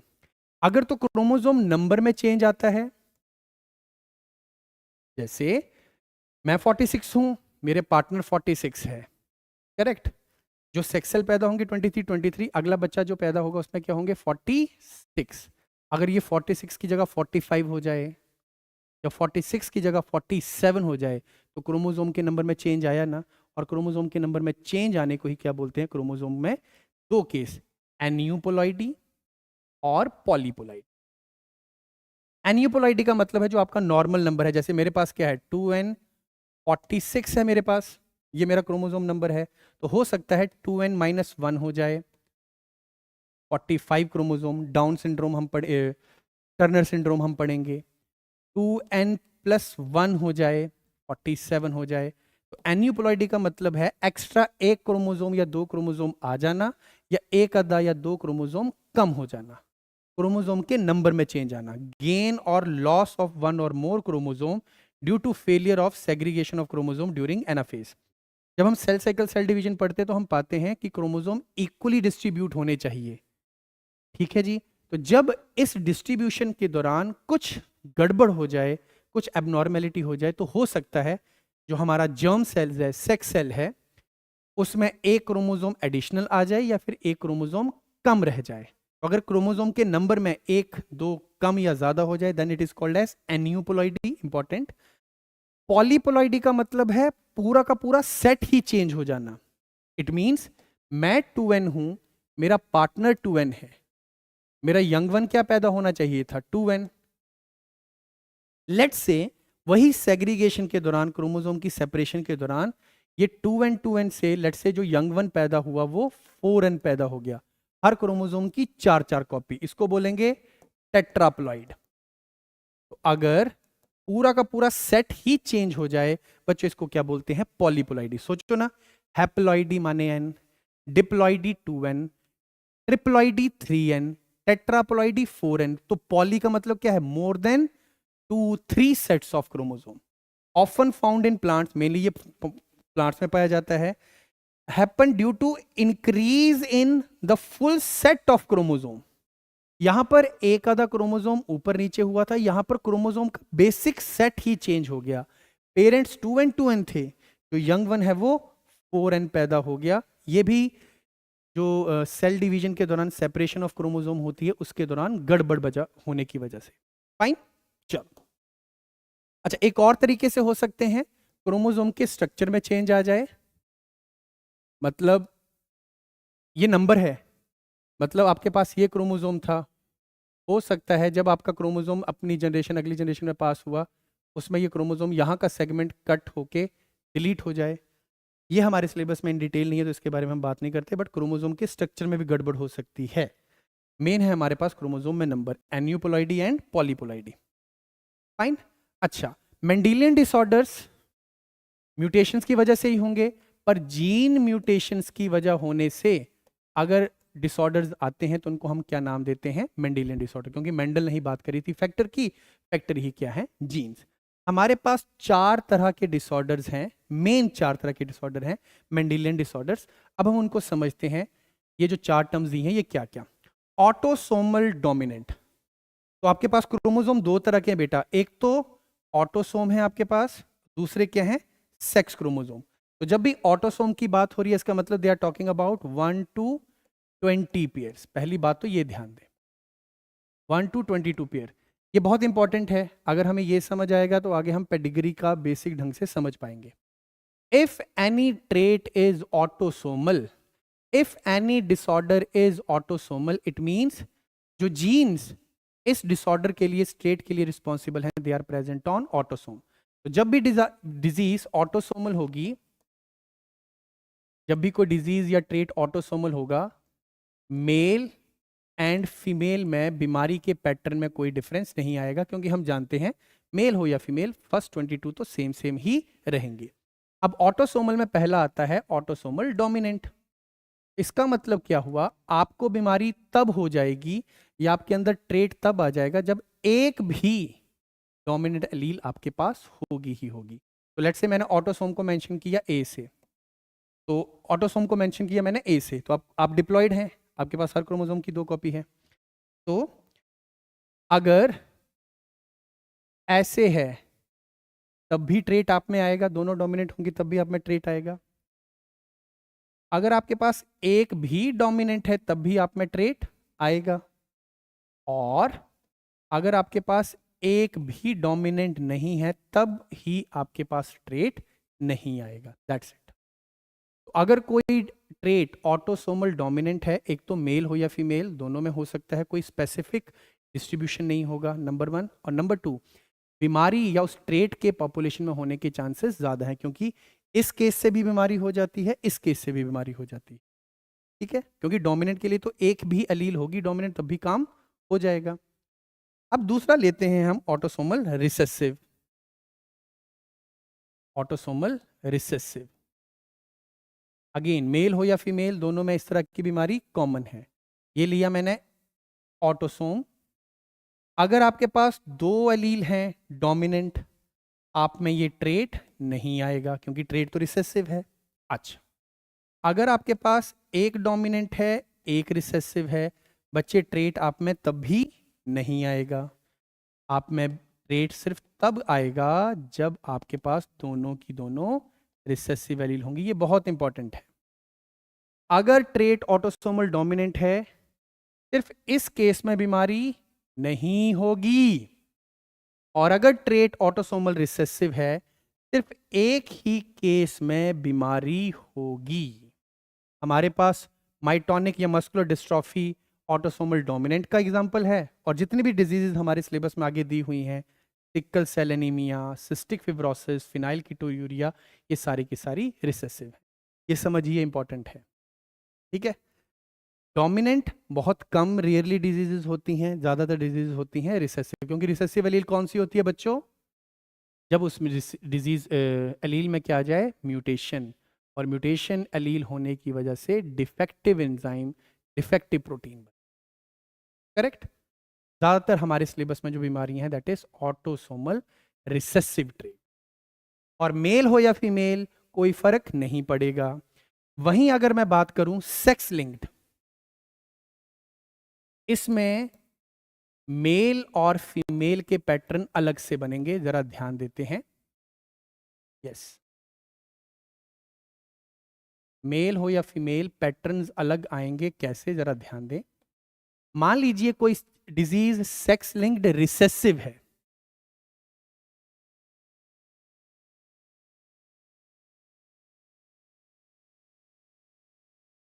सेक्स लिंक्ड रिसेसिव है, तो सबसे पहले तो ध्यान दें आप, सेक्स माने एक्स क्रोमोसोम की बात हो रही है। जीन इज लिंक्ड और प्रेजेंट ऑन एक्स क्रोमोसोम, तो मेल में एक एक्स होता है और एक वाई होता है, तो मैं दो ही केस लूंगा, क्योंकि इसके पास एक ही एक्स क्रोमोसोम है। अगर तो एलील डोमिनेंट है तब मेल में बीमारी नहीं होगी, और अगर एलील रिसेसिव है तो मेल में बीमारी हो जाएगी। अगर बीमारी सेक्स लिंक्ड रिसेसिव है तो 50% चांस है मेल ठीक होंगे, 50% चांस है मेल डिजीज होंगे। पर वहीं अगर मैं फीमेल की बात करूं सेम डिजीज के लिए, सेक्स लिंक्ड रिसेसिव के लिए, फीमेल में तो दो एक्स है ना मेरे बच्चों, इनमें तीन पॉसिबिलिटीज आ सकती हैं। या तो दोनों की दोनों डोमिनेंट एलील, तो फीमेल में बीमारी नहीं होगी, करेक्ट। एक डोमिनेंट एक रिसेसिव, देन फीमेल बीमार नहीं होगी, और फीमेल को क्या बोला जाएगा, फीमेल कैरियर है इस डिजीज के लिए। और एक ये वाला केस जब फीमेल में दोनों ही रिसेसिव होंगी, तब जाके फीमेल क्या होगी, डिजीज्ड। तो आप कुछ ऐसे समझिए, 33% चांसेस हैं पॉपुलेशन में फीमेल के बीमार होने के, 66% के आसपास फीमेल हेल्दी या कैरियर ही होगी। बट यहां देखिए 50% चांस है या फीमेल हेल्दी होगा, 50% चांस होगा या तो फीमेल मेल डिजीज्ड होगा। तो ज्यादातर देखा गया है sex linked recessive disorders are more common in males not in female. और अगर बच्चों सेक्स लिंक्ड डोमिनेंट की बात करी जाए,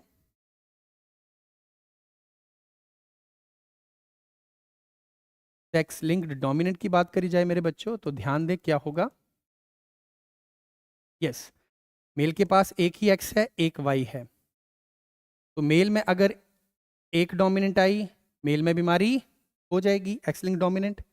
और अगर छोटी है रिसेसिव एलील है तो मेल में बीमारी नहीं होगी।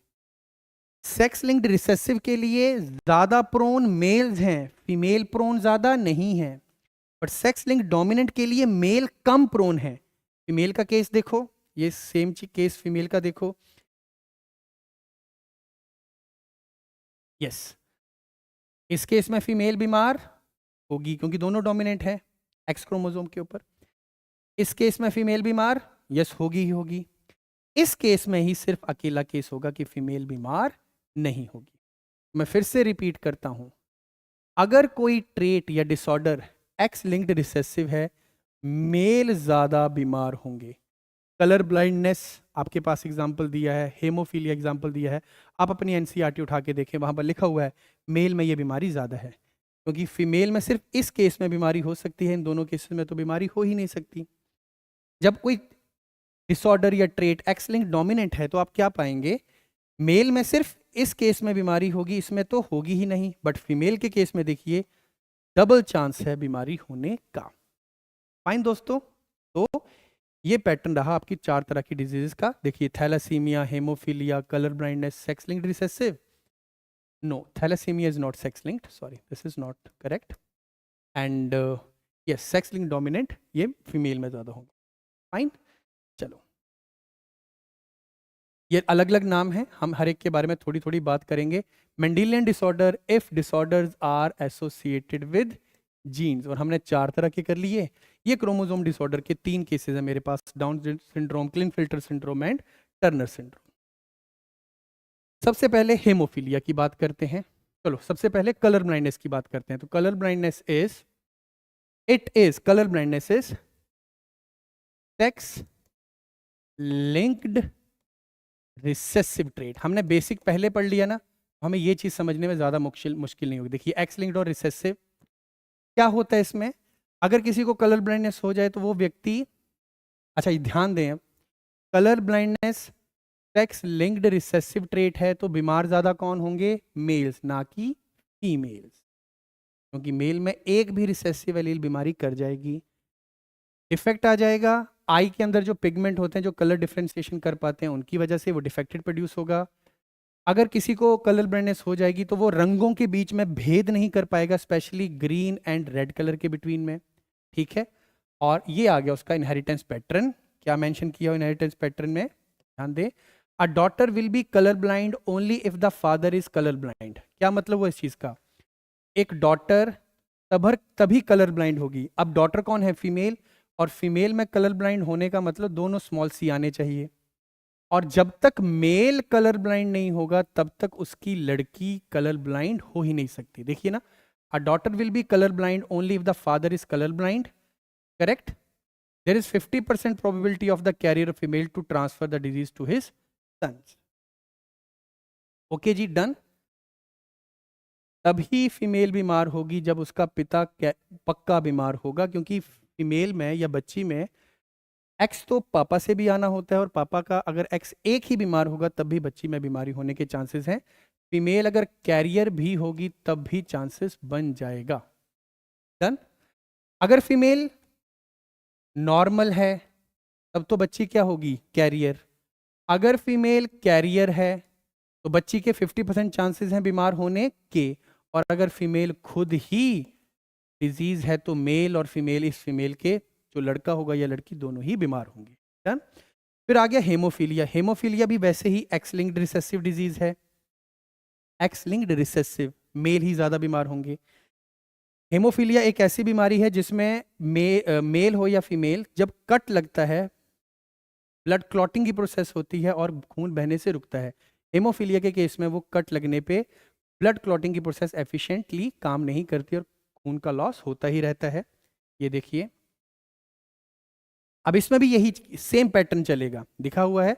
Possibility of a female to becoming haemophilic is extremely rare because mother of such female has to be at least carrier and father has to be haemophilic. क्या मतलब है, अगर कोई फीमेल को हेमोफीलिया होना हो तो इसका पापा एटलीस्ट, पापा तो बीमार होना ही चाहिए, और मदर एटलीस्ट हेमोफिलिक कैरियर होनी चाहिए। अगर मदर हेल्दी है, अगर मदर हेल्दी है तो ये फीमेल बच्चा कभी भी बीमार हो ही नहीं सकता। खुद सोच के देख लीजिए, अगर दोनों डबल एच दोनों ही एच डोमिनेंट होंगे तो बच्ची ज्यादा से ज्यादा कैरियर ही होगी।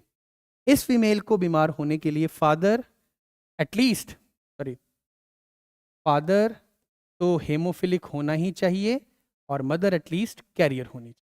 करेक्ट? देन ये सिकल सेल एनीमिया की मैंने अभी बात करी। Sickle cell anaemia is also recessive but gene is present on not X chromosome, autosome. इससे क्या होता है, बीटा चेन जो है वो डिफेक्टेड पैदा होती है, एनीमिया और आरबीसी की शेप क्या हो जाती है, सिकल शेप। डन? और एक बच्चे में बीमारी तभी होगी, एक बच्चा तभी बीमार होगा, सिकल सेल तभी होगा जब बच्चों उसके पापा उसके मम्मा उन दोनों को एटलीस्ट कैरियर होना पड़ेगा, तभी बीमारी आएगी। सोचो, ए मैंने ऑटोसोम लिए तो लिखा हुआ है ना, offspring may get the disease when both the parents are carrier. एक और चीज ध्यान देंगे आप, जब कोई डिजीज सेक्स लिंक्ड है तब only female is carrier, male is never carrier. और अगर कोई डिजीज ऑटोसोमल है, रिसेसिव है, तो मेल हो या फीमेल दोनों कैरियर हो सकते हैं। करेक्ट? तो ये चीज यहां दी हुई है। Then thalassemia, this is a qualitative, मतलब आरबीसी डिफेक्टेड पैदा होगी। दिस इज अ क्वांटिटेटिव, ये भी ऑटोसोमल रिसेसिव डिजीज है। इसमें क्या होता है, आपकी जो अल्फा चेन और बीटा चेन है हेमोग्लोबिन की, वो क्वांटिटी में कम पैदा होंगी। ये लिखा हुआ है ना, म्यूटेशन इन HbA1 और HbA2 present on the chromosome 16 chromosome पे पड़ी हुई है। एनीमिया होगा इसमें भी, और क्यों होगा, यहां पर हुआ था कि बीटा चेन बन तो रही है बट डिफेक्टेड बन रही है, यहां पर बीटा चेन बन तो रही है बट कम बन रही है। और ये दो तरह का होता है, alpha thalassemia and beta thalassemia. तो कईयों में अल्फा चेन कम पैदा होती है तो अल्फा थैलेसीमिया, बीटा चेन कम पैदा होती है तो बीटा थैलेसीमिया। करेक्ट? और इसमें भी पैटर्न वही है, ऑफस्प्रिंग में सिर्फ तभी डिजीज होगी जब दोनों पेरेंट्स एटलीस्ट कैरियर होंगे। करेक्ट? चले, ये हमने सिकल सेल एनीमिया की बात कर ली थी, और ये हमने, ये भी ऑटोसोमल रिसेसिव डिसऑर्डर है। ये हमने फिनाइलकीटोयूरिया पहले बात कर लिया था जब हमने कौन सा फंडा याद पढ़ा था पुत्र, प्लियोट्रोपिज्म। फाइन, चलिए अब आगे तुम्हारे क्रोमोसोमल डिसऑर्डर। और क्रोमोसोमल में ये तीनों केस हैं आपके एन्यूप्लॉइडी के। एन्यूप्लॉइडी क्या बताया था बच्चों, एन्यूप्लॉइडी बताया था जब आपके पास एक या दो क्रोमोसोम लेस या ज्यादा हो जाए, और ये तभी होगा जब आपका जर्म सेल में क्रोमोसोम का नंबर डिफेक्टेड रह गया है। तो पहला डिजीज है हमारे पास डाउन सिंड्रोम, लैंगडन डॉन उनके नाम पे है। इस व्यक्ति में क्या होगा, जिसे भी डाउन सिंड्रोम हो रहा है, नॉर्मली हेल्दी व्यक्ति में क्या होता है, क्रोमोसोम 21 की क्या होती है, डिप्लॉयड कॉपी, बाकी भी डिप्लॉयड होते हैं। इस बीमारी में जिस व्यक्ति को डाउन सिंड्रोम हो रहा है उसके पास 21 क्रोमोसोम की ट्राइसोमी हो जाएगी। Trisomy is 2n+1। तो इसका मतलब ये हुआ इस इंडिविजुअल में टोटल क्रोमोसोम 46 नहीं क्या होंगे, 47। ये उसके सिम्टम्स हैं, मेंटली रिटार्ड होगा, शॉर्ट स्टेचर होगा, फरोड टंग होगी, पार्शली ओपन माउथ। इनकी फिगर जो है वो आगे अपने पास आएंगी। क्लेनफेल्टर सिंड्रोम, ये सेक्स क्रोमोसोम रिलेटेड है। नॉर्मल हेल्दी मेल में क्या होता है, XY। हर किसी व्यक्ति को क्लेनफेल्टर सिंड्रोम हुआ है बेटा जी, उसमें एक एक्स्ट्रा X है, XXY। इसकी भी क्या हुई है पुत्र, ट्राइसोमी, एक्स्ट्रा X क्रोमोसोम। और तीसरा दिया हुआ है Turner syndrome, this is monosomy.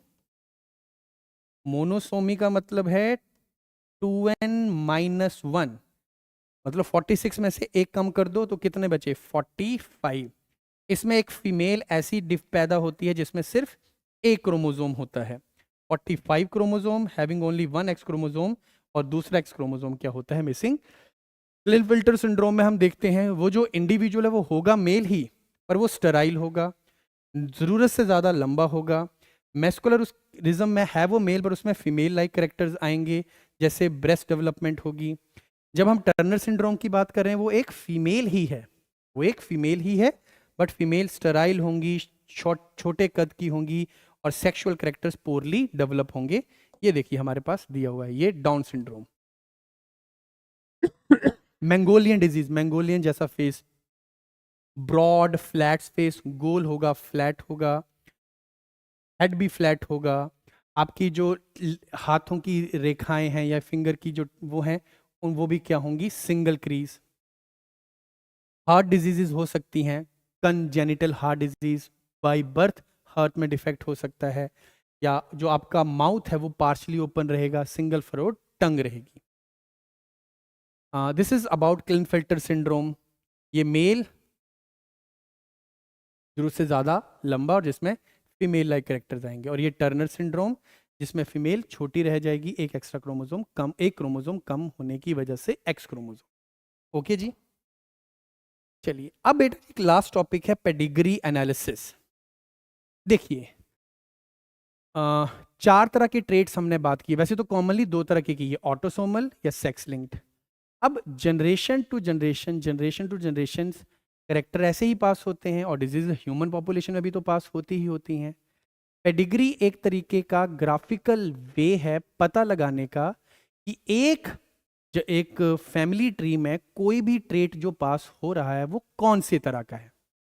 Pedigree analysis में हम ये देखते हैं कि किसी इंडिविजुअल में कोई ट्रेट आया है उसके फैमिली ट्री के थ्रू, तो उस जो करेक्टर का बेस है वो कौन सा है, क्या वो ऑटोसोमल है, क्या वो सेक्स लिंक्ड है, और ऑटोसोमल में वो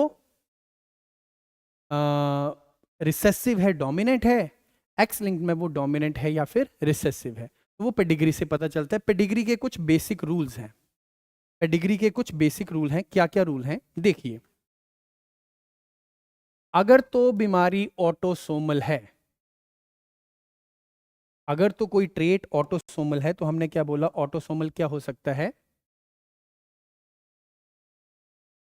डोमिनेंट हो सकता है मेरे बच्चे, या तो क्या हो सकता है, रिसेसिव।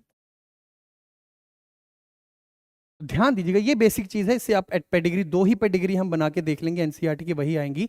पर अगर कोई डिजीज ऑटोसोमल डोमिनेंट है तो आप देखें इसका मतलब क्या है।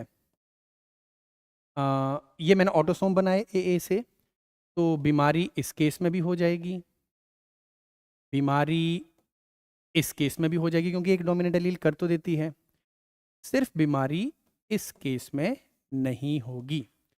तो अगर कोई ट्रेट ऑटोसोमल डोमिनेंट है, ये नोट करना अपने पास, अपने बहुत इंपॉर्टेंट है पेन कॉपी पे, अगर कोई ट्रेट ऑटोसोमल डोमिनेंट है, ऑटोसोमल है, मेल हो या फीमेल, दोनों में सेम तरह की डिजीज जाएगी, कोई स्पेसिफिक मेल और फीमेल का पैटर्न नहीं होगा, नंबर वन।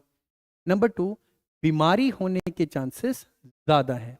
एक पेडिग्री में जितने मेंबर बताए हुए हैं आपको दिखेगा, ज़्यादा मेंबर्स अगर डिजीज है, ज़्यादा मेंबर में ये ट्रेट है, तो आपको एक आइडिया लगेगा यार ये ट्रेट ऑटोसोमल डोमिनेट होगा, क्योंकि दो केसेस हैं जब ये बीमारी हो जाती है। प्लस एक और इसमें बहुत इंपॉर्टेंट चीज़ है, हो सकता है माता पिता बीमार हों। क्या ये माता पिता बीमार हुए? यस, एक एक डोमिनेट एलील हो सकता है बच्चा बीमार ना हो, तो affected parents may have unaffected offsprings. ये बहुत इंपॉर्टेंट है, ये लिखना है। अफेक्टेड पेरेंट्स, ये भी अफेक्टेड पेरेंट है, कैरियर है पर है तो अफेक्टेड ना, एक डोमिनेट है। अफेक्टेड अनअफेक्टेड जो हो सकते हैं उनके ऑफस्प्रिंग्स हो सकते हैं। जब हम रिसेसिव की बात करते हैं ऑटोसोमल की, तो आप पाते हैं ना तो इस केस में बीमारी होगी, कभी नहीं होगी इस केस में बीमारी, ये तो रिसेसिव डिजीज है, ना तो बच्चे इस केस में बीमारी होगी। ठीक है, बीमारी सिर्फ केस में होगी जब दोनों की दोनों क्या होंगी, सॉरी, दोनों की दोनों क्या होंगी, रिसेसिव। इसका मतलब अगर आपको पूरे पेडिग्री में नंबर ऑफ इंडिविजुअल्स कम दिखते हैं डिजीज, पहला साइन हो सकता है कि वो रिसेसिव है, क्योंकि देखो तो 66% चांस है बीमारी ना हो, 66% चांस हो बीमारी हो जाए। तो अगर ज्यादा लोग बीमार हैं वो बीमारी डोमिनेट हो सकती है। और इसमें एक और बड़ी इंपॉर्टेंट चीज है, अगर कोई ऑटोसोमल रिसेसिव है, यस, यहां हमने बोला था अफेक्टेड पेरेंट का अनअफेक्टेड यंग वन हो सकता है, यहां मैं बोल रहा हूं अनअफेक्टेड पेरेंट का, ये अनअफेक्टेड पेरेंट हुए, अनअफेक्टेड कैरियर हैं दोनों, इनका अफेक्टेड यंग वन हो सकता है, ये बहुत इंपॉर्टेंट है। affected parents may have unaffected kid, unaffected parents may have affected kid। और दूसरा, जब भी कोई डिजीज रिसेसिव होगी ऑटोसोमल, स्किप हो सकती हैं जनरेशंस। एक और बहुत इंपॉर्टेंट है, स्किप जनरेशन होने का मतलब माता पिता में बीमारी है नहीं, बच्चे में आ गई, माता पिता में बीमारी है नहीं, बच्चे में आ गई। तो देखो ना, माता पिता तो कैरियर थे पर बच्चे में बीमारी आ गई। तो अगर आपको किसी पेडिग्री में ऐसा दिखता है कि माता पिता ओके हैं और बच्चे में बीमारी जा रही है, तो चांस हो सकता है कि बीमारी क्या हो, ऑटोसोमल रिसेसिव। दूसरे हमने करे sex linked. Sex linked, sex linked में भी हमने क्या पढ़ा बच्चा, या तो डोमिनेंट या तो रिसेसिव। डोमिनेंट मेल का अलग पैटर्न आएगा, फीमेल का अलग पैटर्न आएगा। रिसेसिव मेल का अलग पैटर्न आएगा, फीमेल का अलग पैटर्न आएगा। अब देखें कैसे, अगर कोई डिजीज ऑटोसोमल नहीं, सेक्स लिंक्ड है और डोमिनेंट है, बेटा जी मेल में चांस क्या होगा, बीमारी या तो होगी या तो बीमारी नहीं होगी। मेल कम बीमार होने के चांसेस हैं, फीमेल में 3 चांस बनते हैं। क्या, या तो फीमेल बीमार होगी, या तो फीमेल बीमार होगी, या तो फीमेल बीमार नहीं होगी। अगर कोई बीमारी सेक्स लिंक्ड डोमिनेंट है, ज्यादा बीमार होने के चांसेस फीमेल के हैं, मेल के कम। ठीक, यहां XY या तो मेल बीमार होगा या तो फीमेल बीमार, या तो भी मेल बीमार नहीं होगा या तो होगा, 50-50। फीमेल के केस में देखेंगे XX XX XX, फीमेल बीमार नहीं होगी डोमिनेंट, फीमेल एक कैरियर होगी बीमार नहीं होगी, सिर्फ फीमेल इस केस में बीमार होगी। तो अगर बीमारी ऑटोसोमल सेक्स लिंक्ड रिसेसिव है, ज़्यादा बीमार होने के चांसेस कितने किसके हैं, मेल के। मेल ज़्यादा बीमार होंगे, यहाँ पर फीमेल ज़्यादा बीमार होंगी। ये बेसिक सेट होता है पेडिग्री को सॉल्व करने के लिए। ये बहुत इंपॉर्टेंट इन्फॉर्मेशन है, एनसीईआरटी में एज इट इज़ नहीं दी है। अगर आपको पेडिग्री करनी है तो आपको ये बेसिक रूल्स पता होने चाहिए। बोर्ड्स में तो बहुत ज़्यादा टफ पेडिग्री नहीं पूछी जाएगी, नीट में पूछी जा सकती है, बट उसके लिए भी यही बेसिक रूल चलेंगे। ठीक है, अब देखिए जैसे ये दिया हुआ है, यस पहली दी हुई है पेडिग्री तुम्हारी एनसी, और ये सिंबल्स हैं। अगर आप पेडिग्री के बेसिक्स को नहीं जानते, ये सिंबल्स हैं। एक स्क्वायर जो है वो मेंशन करता है मेल, एक सर्कल फीमेल। अगर इस तरह से डायमंड दिया होगा तो ये पता नहीं लगा सकता कि मेल है या फीमेल। अगर वो कलर्ड हैं तो बोला जाएगा वो इंडिविजुअल में वो करेक्टर है, अफेक्टेड इंडिविजुअल है। अगर मेल और फीमेल के बीच में ऐसे एक लाइन बनी हुई है तो इसका मतलब वो सेक्सुअल रिप्रोडक्शन बताई जा रही है। अगर 2 लाइंस बनी हुई है तो इसका मतलब सेक्सुअल रिप्रोडक्शन हो रही है, बट ये मेल और फीमेल दोनों काफी नजदीक है रिलेशन में। ये देखिए रिलेटिव्स में यहाँ ये दिया जा रहा है कि एक मेल की शादी एक फीमेल से हुई तो 2 यंग वन पैदा हुए, तो ये पहली जनरेशन है, पहली इनकी लड़की है, दूसरा इनका लड़का है, पर दोनों क्या है, नॉर्मल। तो ये सिंबल्स दिए हुए तुम्हारी एनसीईआरटी में। पहली एनसीईआरटी में दी हुई है it is the autosomal dominant, तो मस्कुलर डिस्ट्रॉफी। अब देखिए टोटल इंडिविजुअल कितने हैं पेडिग्री में, 1 2 3 4 5 6 7 8 9 10 11 12 13 14, 14 इंडिविजुअल्स हैं और 14 में से 1 2 3 4 जो हैं वो डिजीज बताए जा रहे हैं। इसमें जितने भी हैं उसमें से सिर्फ 3 हैं, 1 2 3 4 5 6 7 8 9 10 11, टोटल 11 हैं, 11 में से 3। और ये वाली दूसरा केस जो है वो रिसेसिव का है।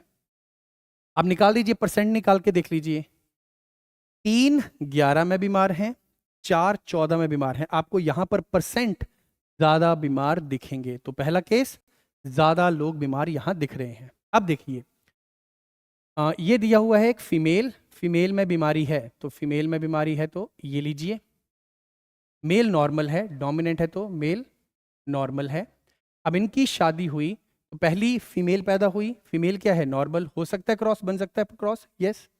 मेल डिजीज्ड, फिर मेल नॉर्मल, नॉर्मल मेल की नॉर्मल फीमेल से शादी हुई, इसलिए सारे क्या हैं, नॉर्मल। अफेक्टेड फीमेल जिसकी शादी एक नॉर्मल मेल से हुई, ये normal female, normal male, normal disease female और नॉर्मल मेल, ये इनका जीनोटाइप बन के आ गया। कोई भी पेडिग्री 100% कभी करेक्ट नहीं हो सकती है। आप इसी पेडिग्री पे कुछ और केस अप्लाई करके देखना चाहें, हो सकता है, बट हमने एनसीईआरटी का एज इट इज एग्जांपल लिया। ठीक है, अब देखिए कि आपको यहां पर स्किप होती हुई दिख रही है जनरेशन, नहीं।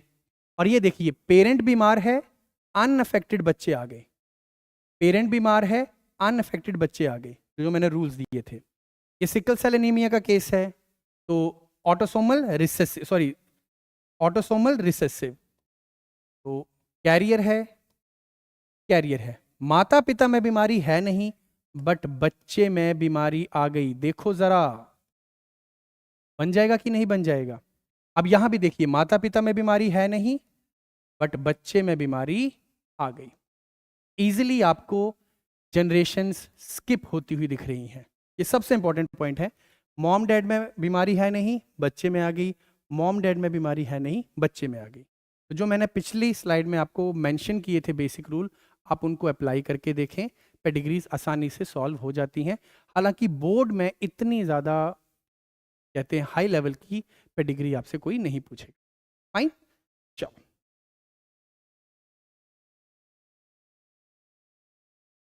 तो बच्चों इसी के साथ हमारा जो रिवीजन था इस चैप्टर का, principles of inheritance and variation, this is done.